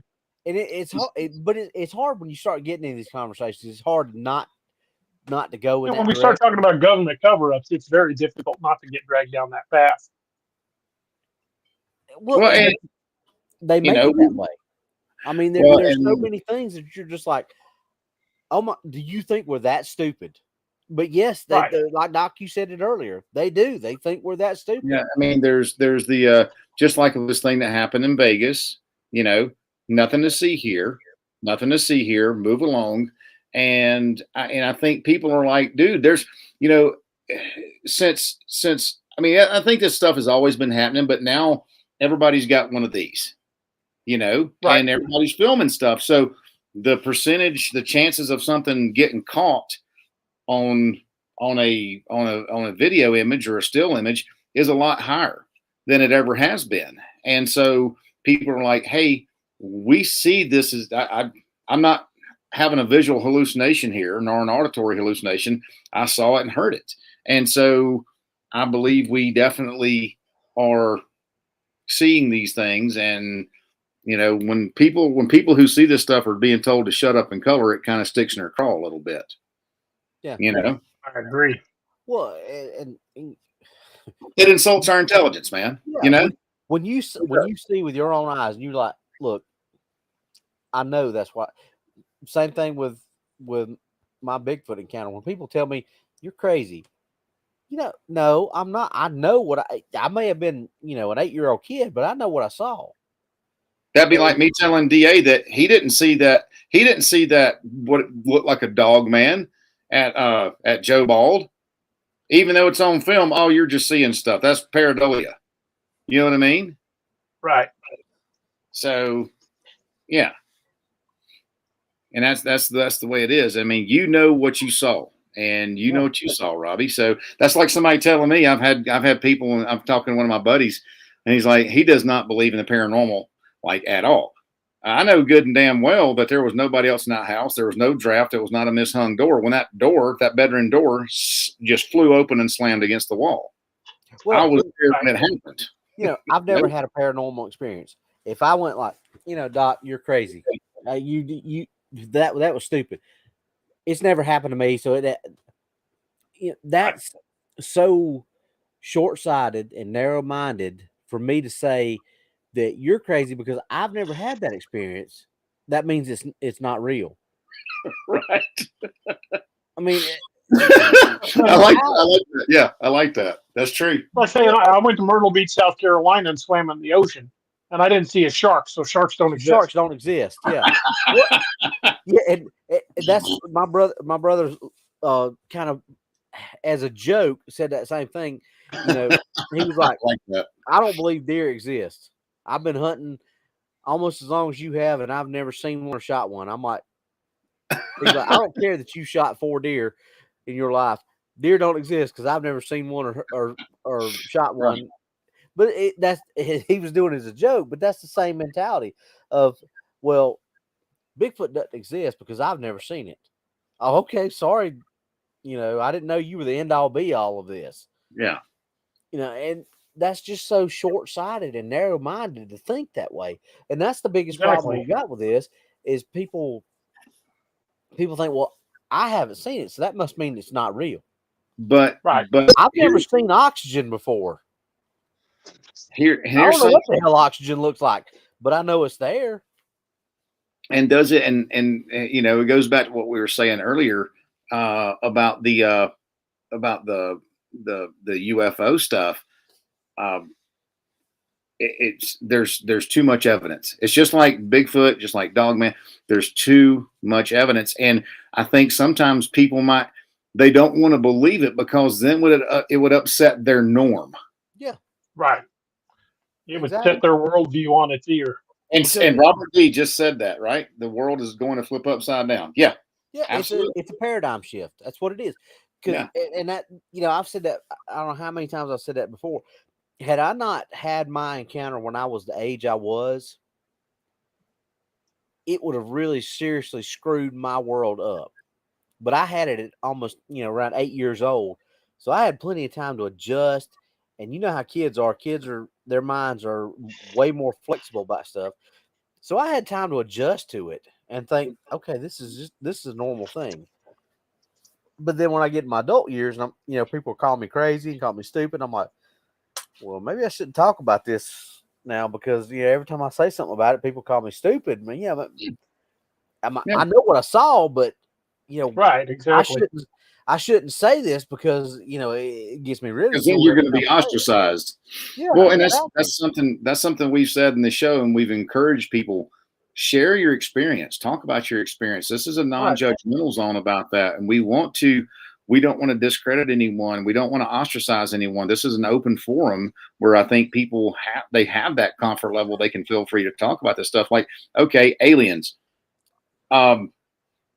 Okay, say all you want, but there's a lot of evidence out there, and you can't look past it. I mean, okay, and is it alien, or is it like you had said, Robbie, about the time travel stuff, or is it or like you taught DA, is it a government project? You never can tell. Well, the video from Las Vegas, if you look at that video, you can see it makes course corrections. Absolutely. Yeah, it's not just streaking across the sky like a meteorite burning in. It makes some course corrections. And makes course corrections that are probably, like we just talked about earlier with the Iron Man thing, that humans could not, unless they've got some kind of. And the people that saw what they saw in their backyard, what they were describing did not sound like Bigfoot. They were saying these things had impossibly large mouths. They had heavy teeth. They were not describing Bigfoot creatures. They were talking something that sounded alien to me. And the police officer saw it as well. Yes. Yeah. Well, I don't know if the police saw it. No, the police officer was on camera. He said some of his partners coming in to answer it saw something. He never said he saw it, and I haven't heard from those officers who actually. But that guy on camera said, "Hey, have you seen anything in any lights or whatever? However he worded it. Have you seen any of this in the sky tonight?" And he said, "I know that sounds funny, but the reason I ask is because some of my partners that are working tonight, going to this call, they saw something too." Right. So it was kind of like, I guess, maybe secondhand. So you never heard, but if the NDA thing is to be believed, then that's why they didn't say anything, is because they were swooped up and brought into the department and made to sign these NDAs where they couldn't say anything. And Ken, yes, you would call me crazy, but thank you. And yes, Randy Quaid and whoever said that, Randy Quaid and I fly. Right.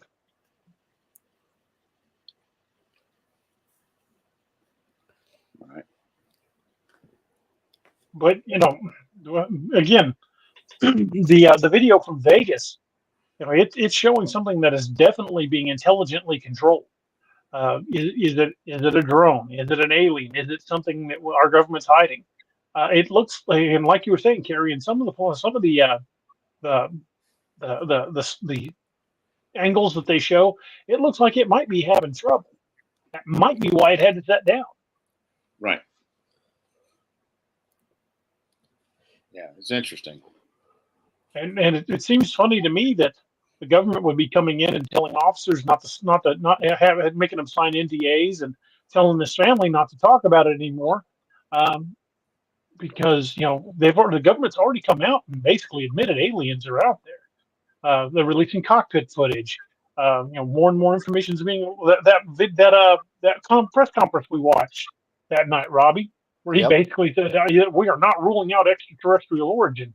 Yeah, and that was the freaking general of over NORAD that said that. Yeah, that's not like that. That's some Lieutenant JJ that's making an offhand comment right. This was somebody with some brass.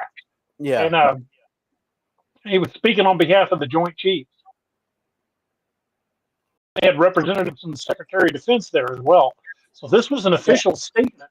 SecDef was there, General NORAD, and I want to say the White House press secretary was there. I think the press secretary was there too. Yeah.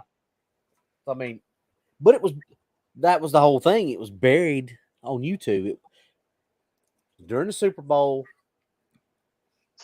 you had to like dig. You had to dig through YouTube to find it. Right. And then we found it, and then it cut off like what 10 minutes into the. Yeah, and we couldn't find it again. Yeah. But for sake of disclosure, they could say, "Hey, we made a public announcement." Yep. Well, that's exactly why they did that. Right. They did plausible deniability. Yeah. They don't have to stay on and have the full press conference and have the full time or however long we think they need to be on. All they have to do is say, "Yeah, we were on," but it was a Super Bowl, and right. Nobody saw it. Internet traffic was horrible, and that's what cut us out. Well, when I was a kid and the president or anything like that came on, everything shut down. It preempted everything. It didn't matter what you were watching, what was on TV, what you wanted to see. You were going to see what the president had to say. Right. And we didn't see that.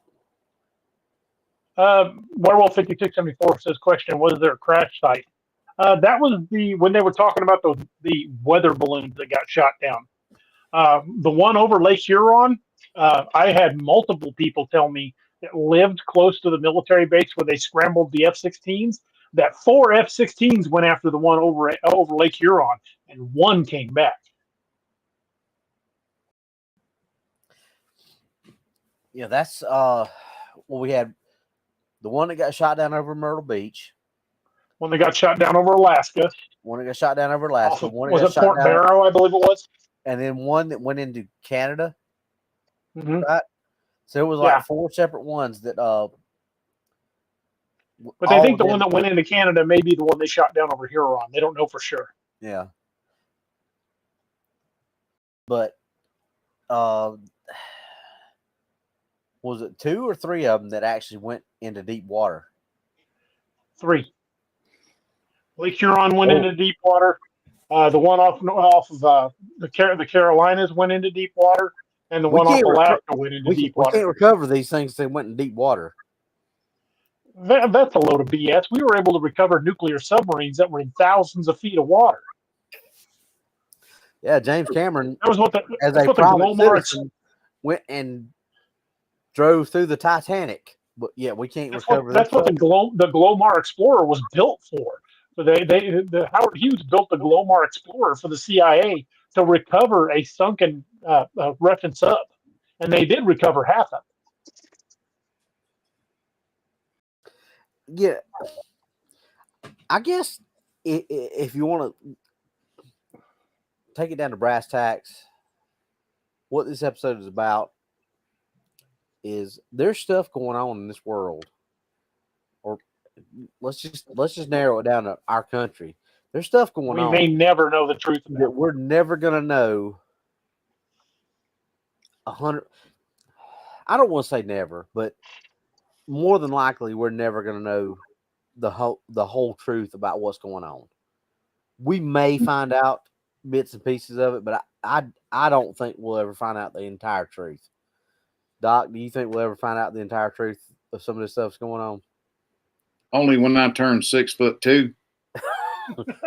Which means Werewolf said he was talking about Las Vegas. As far as I know, no wreckage was reported or recovered in Las Vegas.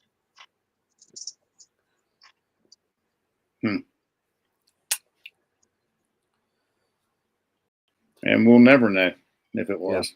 Yeah. We probably never will. But and you think about that.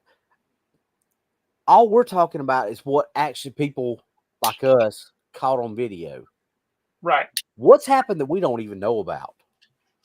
There's a list a mile long of things I guarantee we barely scratched the surface of. Hey boys, we'll never know because it didn't happen over a populated area or where somebody happened to be standing by with a camera or something like that. There's God knows how many of those things that we'll never know because we're not privy to that information. Lisa Smith says, question is, do we want to know everything? If we did, I would say it would cause a lot of sleepless nights. There would be a lot of very upset folks because it would set a lot of people's worldview on its end. It would set religions on its side. It would set science on its side. It would set all kinds of things that we think we know about the universe would turn the entire world on its ear if they just basically admitted what was out there. Hey, boys, how about you guys talk about Dark Angel for just a minute so I can sneak out and run to the bathroom? Hey, Doc, you know a guy? No. You know a guy? No. One of you guys can put up the Dark Angel banner. I am going to I'm going to dip out for just a minute.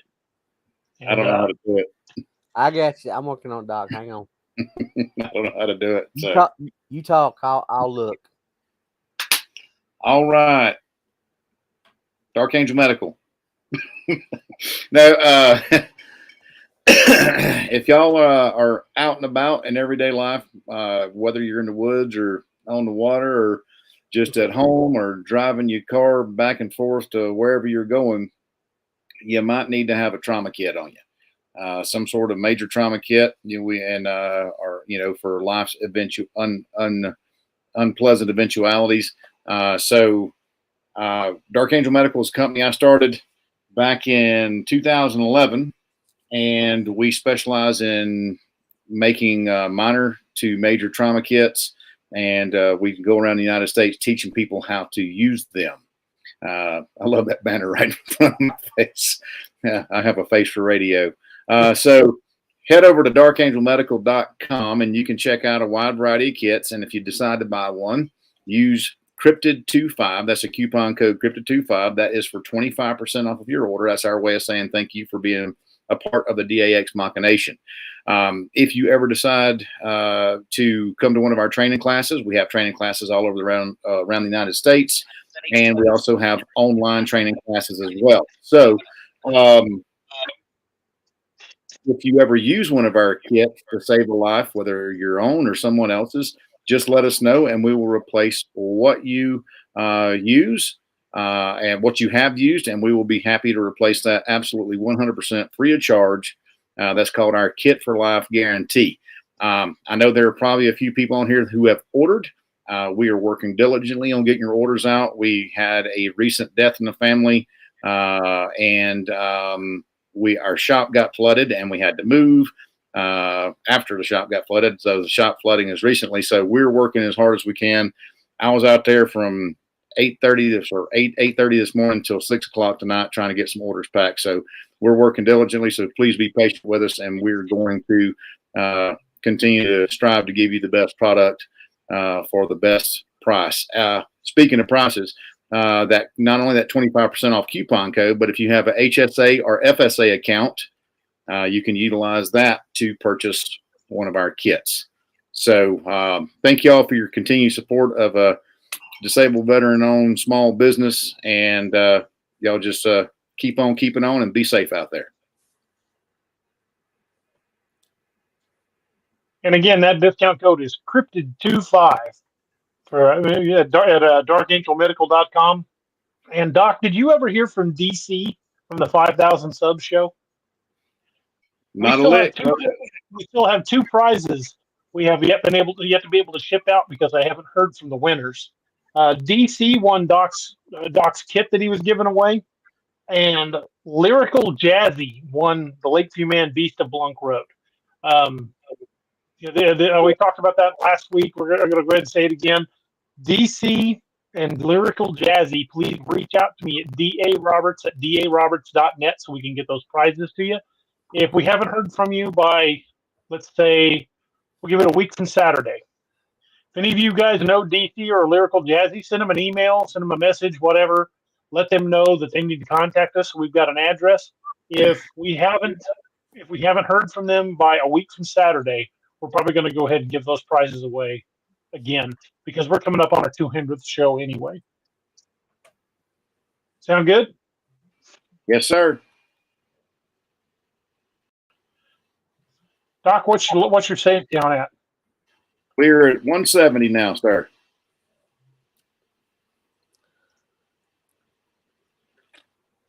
Yeah, DC and Lyrical Jazzy, definitely reach out to us.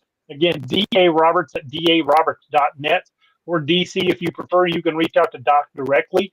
That's Carrie at darkangelmedical.com.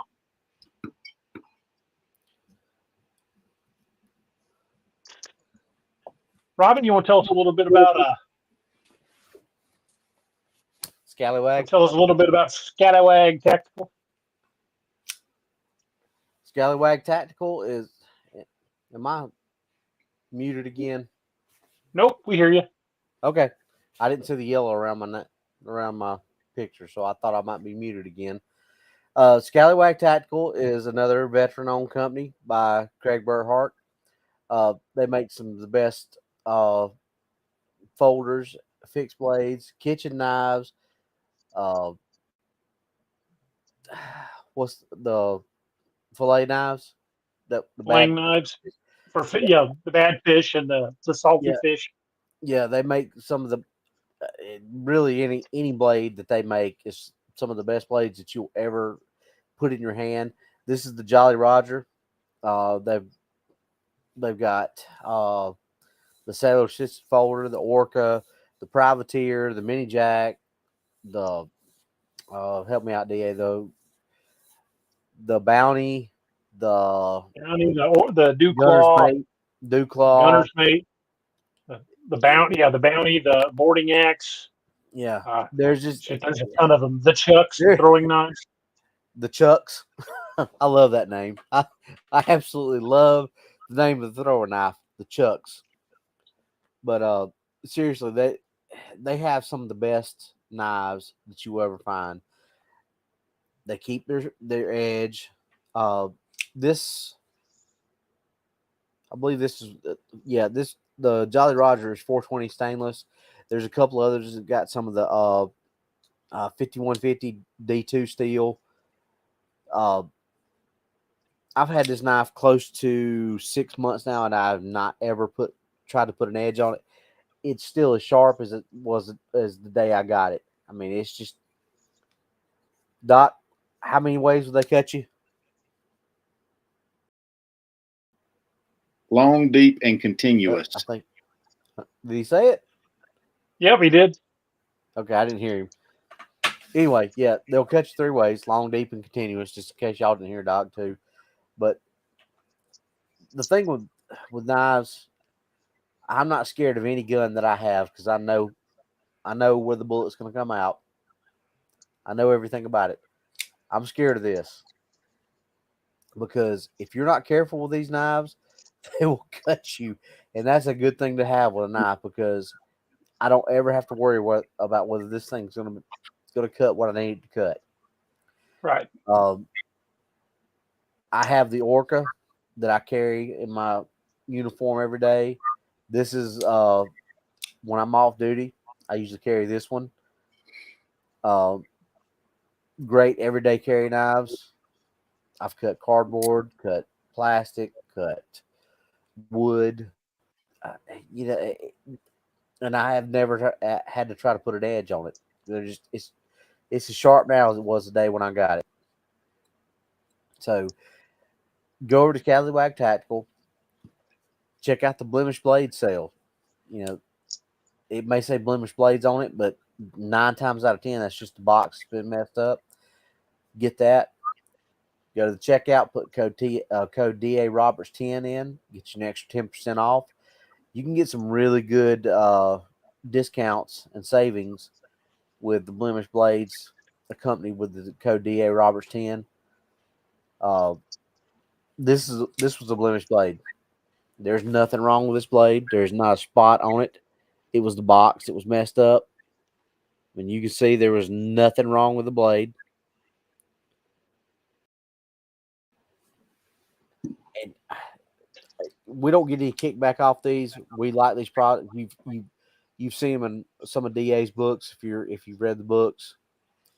It's a great company. If you like knives, go get you a knife from Scallywag Tactical. You will not be sorry, I promise. Every one of us have multiple blades from them.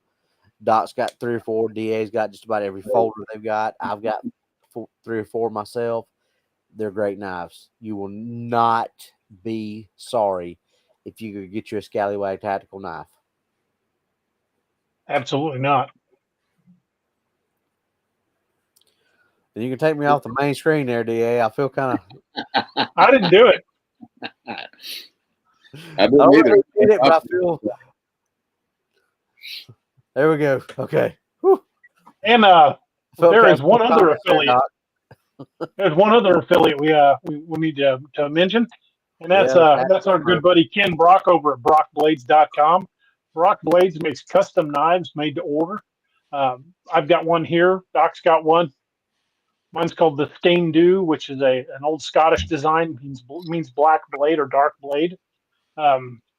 This traditionally it was a Highlander holdout knife. Mine's made of titanium and it's wicked sharp. Doc, what's yours called?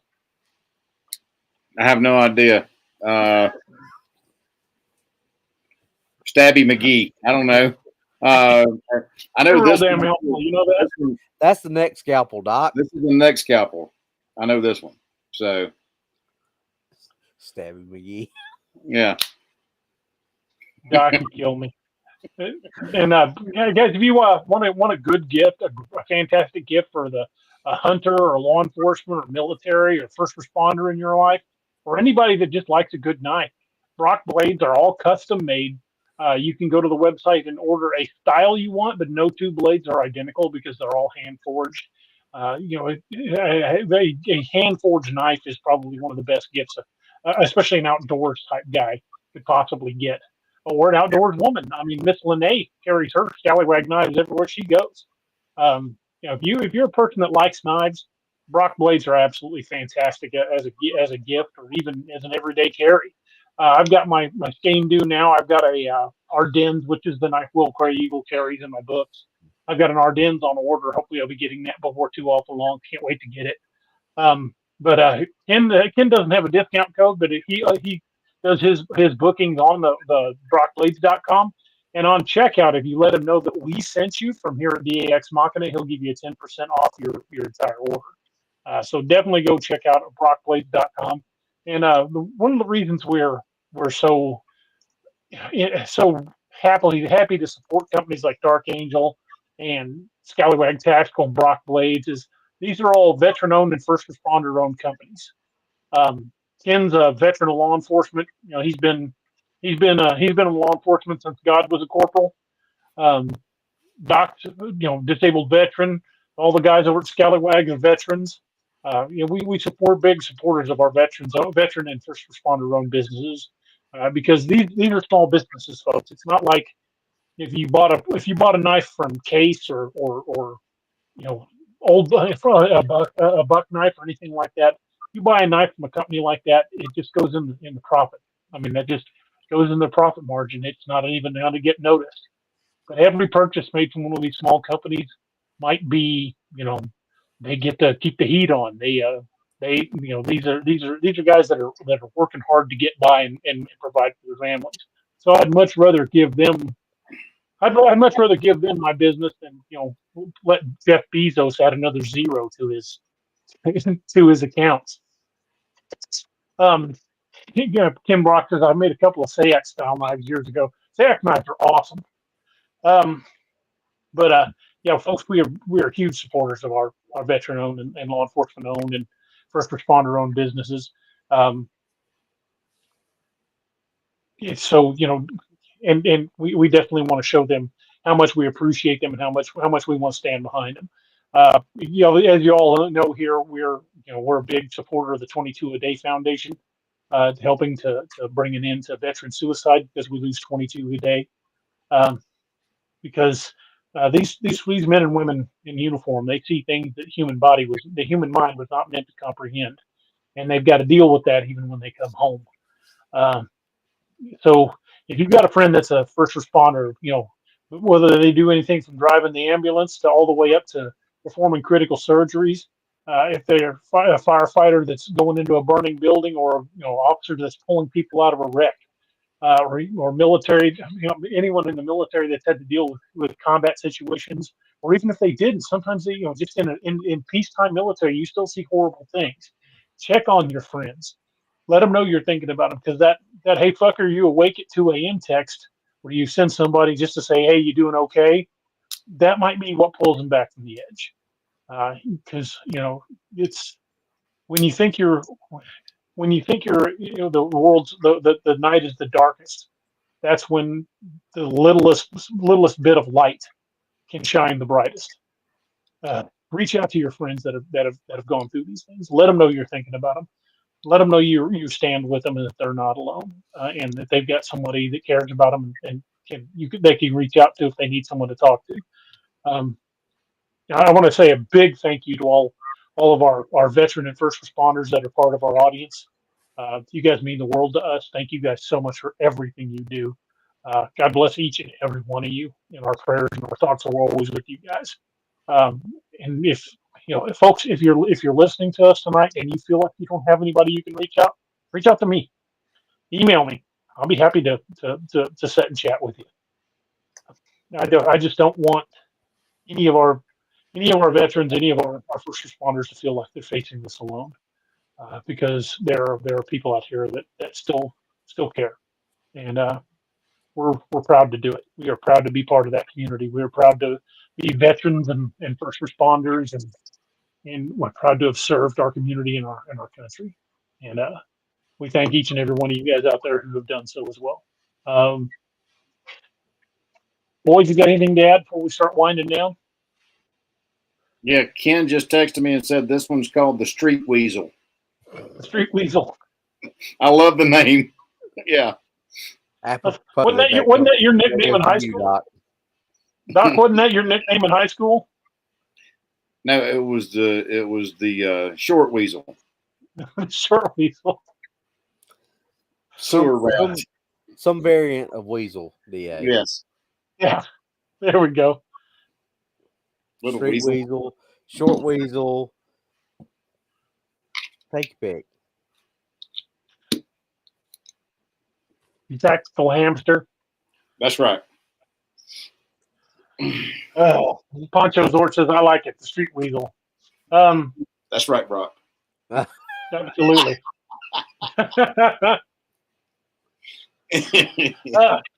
Lyrical Jazzy says, "Did you see my email I just sent?" No, I don't have my email up. If you emailed me with your contact information, I'll get that book out to you this week. Robert D says, "I thought that was Doc's longsword." Let me go over to check my email. This Lyrical Jazzy reached out to me. Thank you for reaching out. I am so glad that we were able to get a hold of you, because I didn't have your address. Yep, I got it. I got it from you. I'll get that sent out to you this week. Mossy Man says, "Doc, was you a corpsman?" I was the Air Force equivalent. I was a flight medic in the Air Force. An airborne man nurse. That's right. Rooster jockey. There we go. Rooster jockey. I'm just a hen wrangler right now, man. Good Lord. There we go. Folks, we kind of really only scratched the tip of the iceberg when it comes to not only the events that happened in Las Vegas last week, but are happening all over the world. We've talked about the incidents where those weather balloons were shot down, and maybe they were weather balloons. But the problem is our government has given us so little reason to trust anything they say. We don't know what they were, and we probably never will. But the fact is, the government is slowly admitting that those things are out there. The releasing of cockpit footage from, what was it, F-22 Raptors trying to chase one. Of course, you've got all the numerous stories of UFOs that have crashed or been shot down, like the Roswell incident. And that's not just in the United States either. There are numerous UFO stories of crashes coming out of Australia, out of Russia, out of China. And when you look at the U.S. 70 years ago, say right at the end of World War II, at our level of technology. I mean, look at the level of technology we had from the Civil War to World War II. It went from muskets to automatic weapons, but that's not a huge leap. I mean, sure, we had tanks and we had vehicles, but in basically 100 years, less than 100, like 80 years, they were still killing each other with projectiles. Now look at what we're capable of 70 years after World War II. We've got drones, we've got lasers, we've got rail guns. The technology has gone by leaps and astronomical bounds. We've got more computing power that you carry with you every day of your life in a cell phone than they used to land a man on the moon. And now I know there's an argument to be made on whether or not we really did. I personally do believe we actually landed on the moon because they left behind mirrors that colleges all over the United States will bounce lasers off of, and to get exact readings on the distance of the moon. So somebody was up there and left a mirror behind. David Weiss's sonic weapons, yeah, microwave weapons. Just in the last 70 years, our technology has just gone crazy. Those of us that were in high school in the mid 80s, you remember what computers were like in the mid 80s? The TI-99 with a cassette tape drive, or the Trash 80 Coco 3, the TRS 80 color computer. That thing was an absolute piece of crap with a 5.25 inch floppy drive, and it held 1.44 meg on that disk. Now, 70 years later, 1.44 meg doesn't even hold a candle to the RAM that's available on these computers. Robbie, he said he saw your lips move, but nothing came out. Say something, Robbie.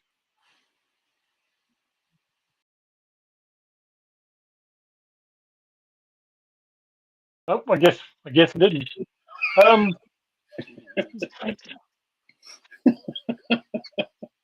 What I say, I want to give a big shout out to the moderators. You guys do an awesome job keeping the chat flowing. Bernard Fox says, remember those 1.44 megabyte? That was huge back in the day. Yeah. My first computer that actually had a hard drive in it had a 648K of RAM, onboard RAM, and a 20 megabyte hard drive. And I thought I'll never fill that. Oh my God. Yeah. Crazy. This phone here has a 1 terabyte hard drive. Yeah. And that's not even the biggest ones you can buy these days. No, nuts, man. My first computer was a Commodore 64. I had an old C64. Yeah, look how far technology has come. Well, and just look at video games. We didn't have a push from somewhere. Look at video games in just our lifetime. Right. We went from Pong to Call of Duty.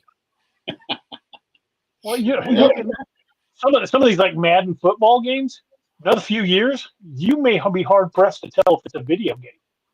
Yeah. Well, I mean, Doc, you like me, you play Call of Duty.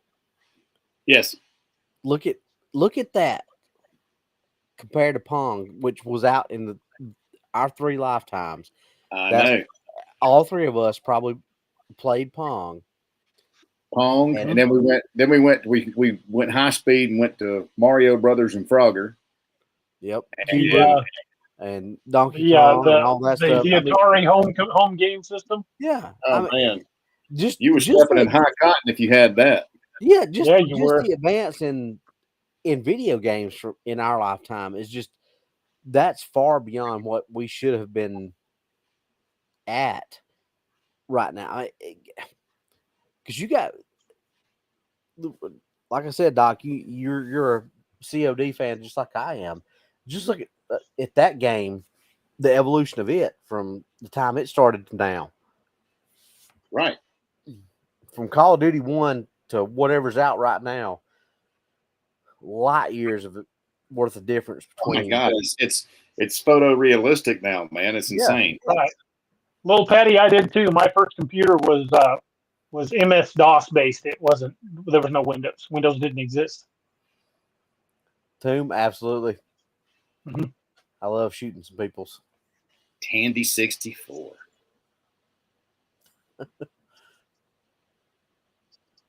But look how far technology has come just in my lifetime, and they expect it to be continuing to grow by exponential leaps and bounds. We're looking at and we're on the cusp of true AI technology.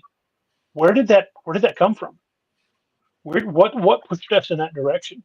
Because if you look at every technological advance from the invention of fire to say Korea, we have left every bit of that behind by generations. Everything we developed up from throughout history up to Korea pales in comparison to everything we've developed since. Well, The recorded history of mankind. if you look, Aliens. from where we have advanced from wherever you look at the start of technology from to World War II and then World War II prior, we should not be where we're at right now. We are way farther ahead of where we should be if you look at here to here prior to here to here. There is no way we should be where we're at right now. Right. But yet here we are. Yeah, but we're there. So are we the aliens? Is it simply us advanced technology that our government has yet to admit exists, or is it, like we were saying, is it us coming back from the future to check on our progress and to make sure we're going in the right direction and we're not killing ourselves off? Or is it legit aliens? I mean, that would be the $1 million question. That is the $1 million question. Are we the aliens that we keep seeing in the night sky? And if we're not, then are they friendly? How many people have part of the missing 411 were abducted? I still think the missing 411 has to do strictly with well, not strictly. I think a large majority of it is, the dogman, Bigfoot stuff. Some of them maybe can attach to alien stuff, but I think a lot of that, and the only reason I say that is because we've overlaid those maps with the cave systems and things like that. There's just too much evidence that points to those matching up.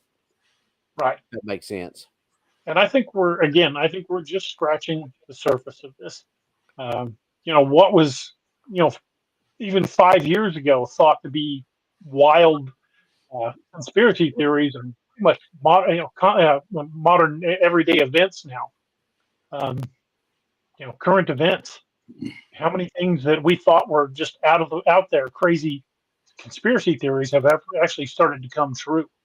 And in the next few years, what are we going to learn that we thought it was impossible? We can't just bury our head in the sand anymore. There's something of an awakening going on in the world. And I think at some point we are not going to be able to ignore the presence of not only, even if it is us from the future, we're not going to be able to ignore alien presence anymore. And there's going to be enough evidence where they're going to no longer be able to ignore cryptids. So, stick with us, folks. We're going to keep digging. We'll keep grabbing those split maul and the rock hammer and see if we can hit another rock layer. I think we're probably just about at that crossroads where you can't say, oh well, this is just people being stupid, or it's just people hallucinating, or we're at that point where now it's if you don't believe and again, whether they're us from the future or they truly are aliens or even from within the earth, no, we don't know for sure where they're from, but we know they're there. If you deny the existence of these cryptids and you're denying the existence of aliens, you're willfully burying your head in the sand because the preponderance of evidence is there. Yeah, I think the big question now is, are they aliens or is it time travelers? Us coming back to, I think that's it could actually just be both. Well, You know, that's true too. because one happens doesn't rule the other one out.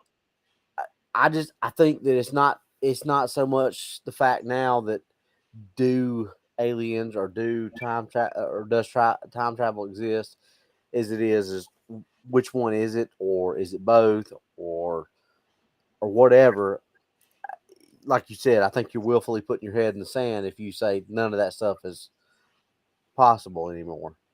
If you guys want to hear a song that was ahead of its time, there was a German recording artist from the back in the '80s named Peter Schilling. He recorded a song called "The Noah Plan."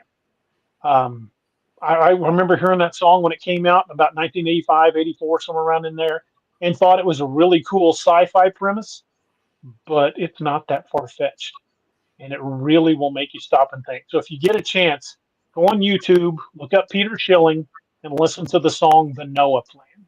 I'd love to hear what you guys think about it, because that song really will kind of make you, kind of step back and think, "Holy crap, this could be onto something."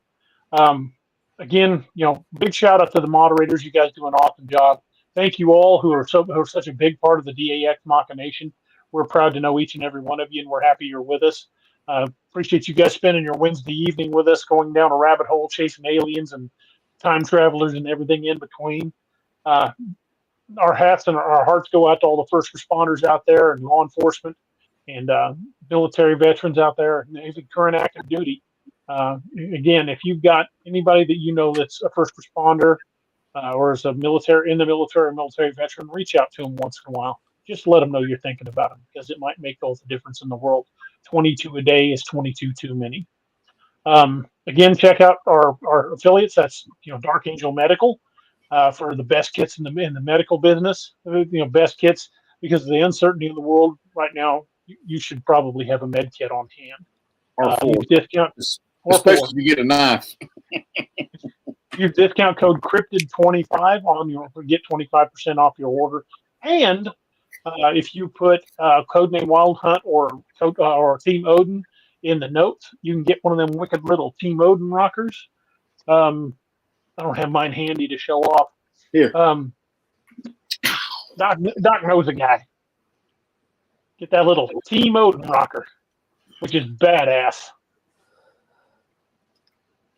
And yes, David, to answer your question, yes, Rock River and Bear Creek.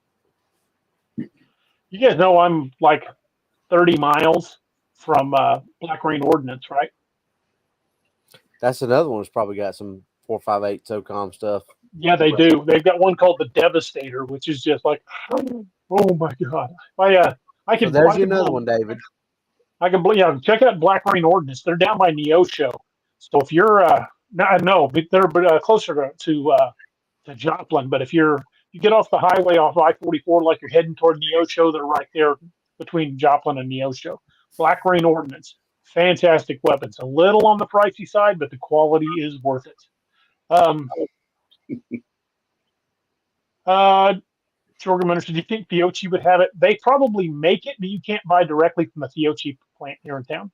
Even though the plant is here, you can't buy directly from them, unfortunately. Now, however, your buddy that works over at the gun show, Noah, at the gun store, he could probably hook you up. But David Bites says Black Rain is expensive. Last time I looked, I know that right where they are. They are a little pricey, but you can't match them for quality. Black Rain does make some wonderful weapons. Yeah, guy over at All About Guns. Exactly. No, you know who I'm talking about. And they do online orders. If you go to All About Guns and you look up All About Guns in Springfield, Missouri, they do ship everywhere. And their ammo prices were pretty reasonable last I checked. What was I saying? Good spot for ammo is 2A warehouse. Mm-hmm.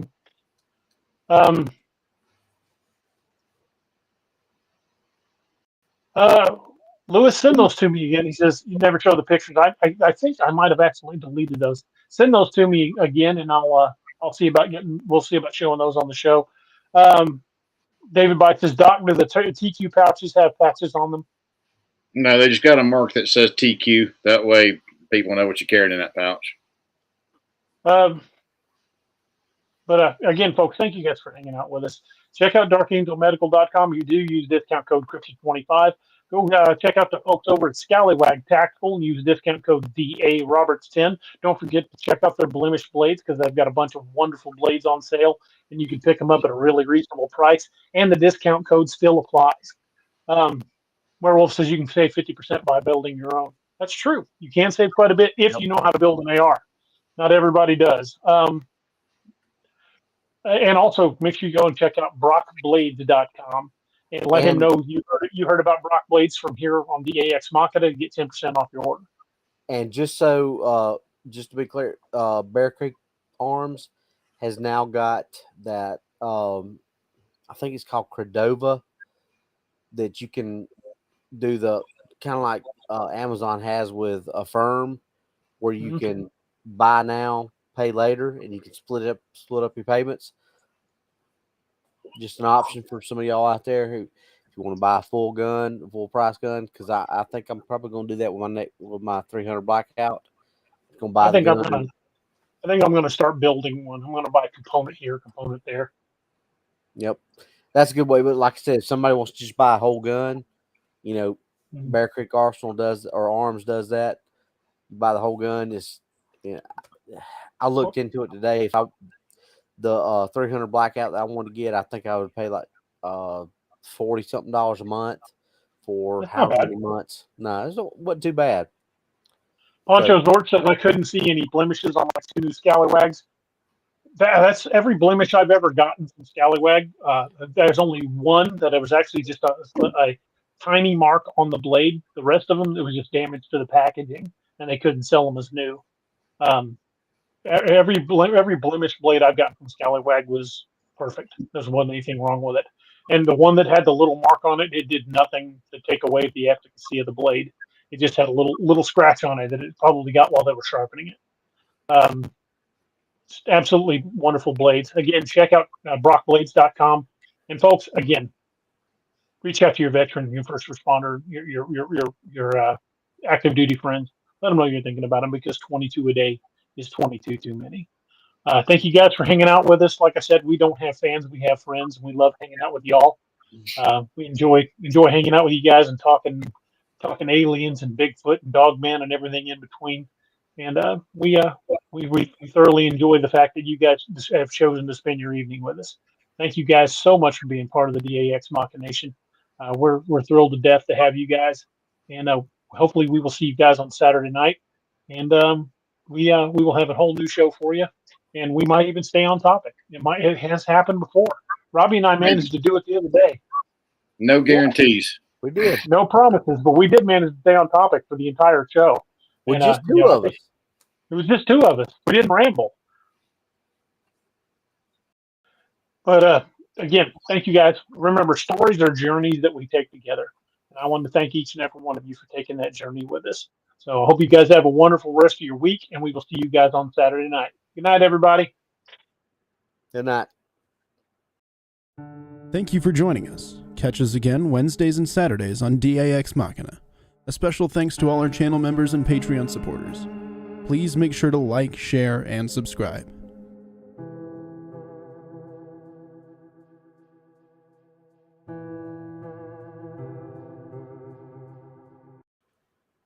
Boys, we are clear.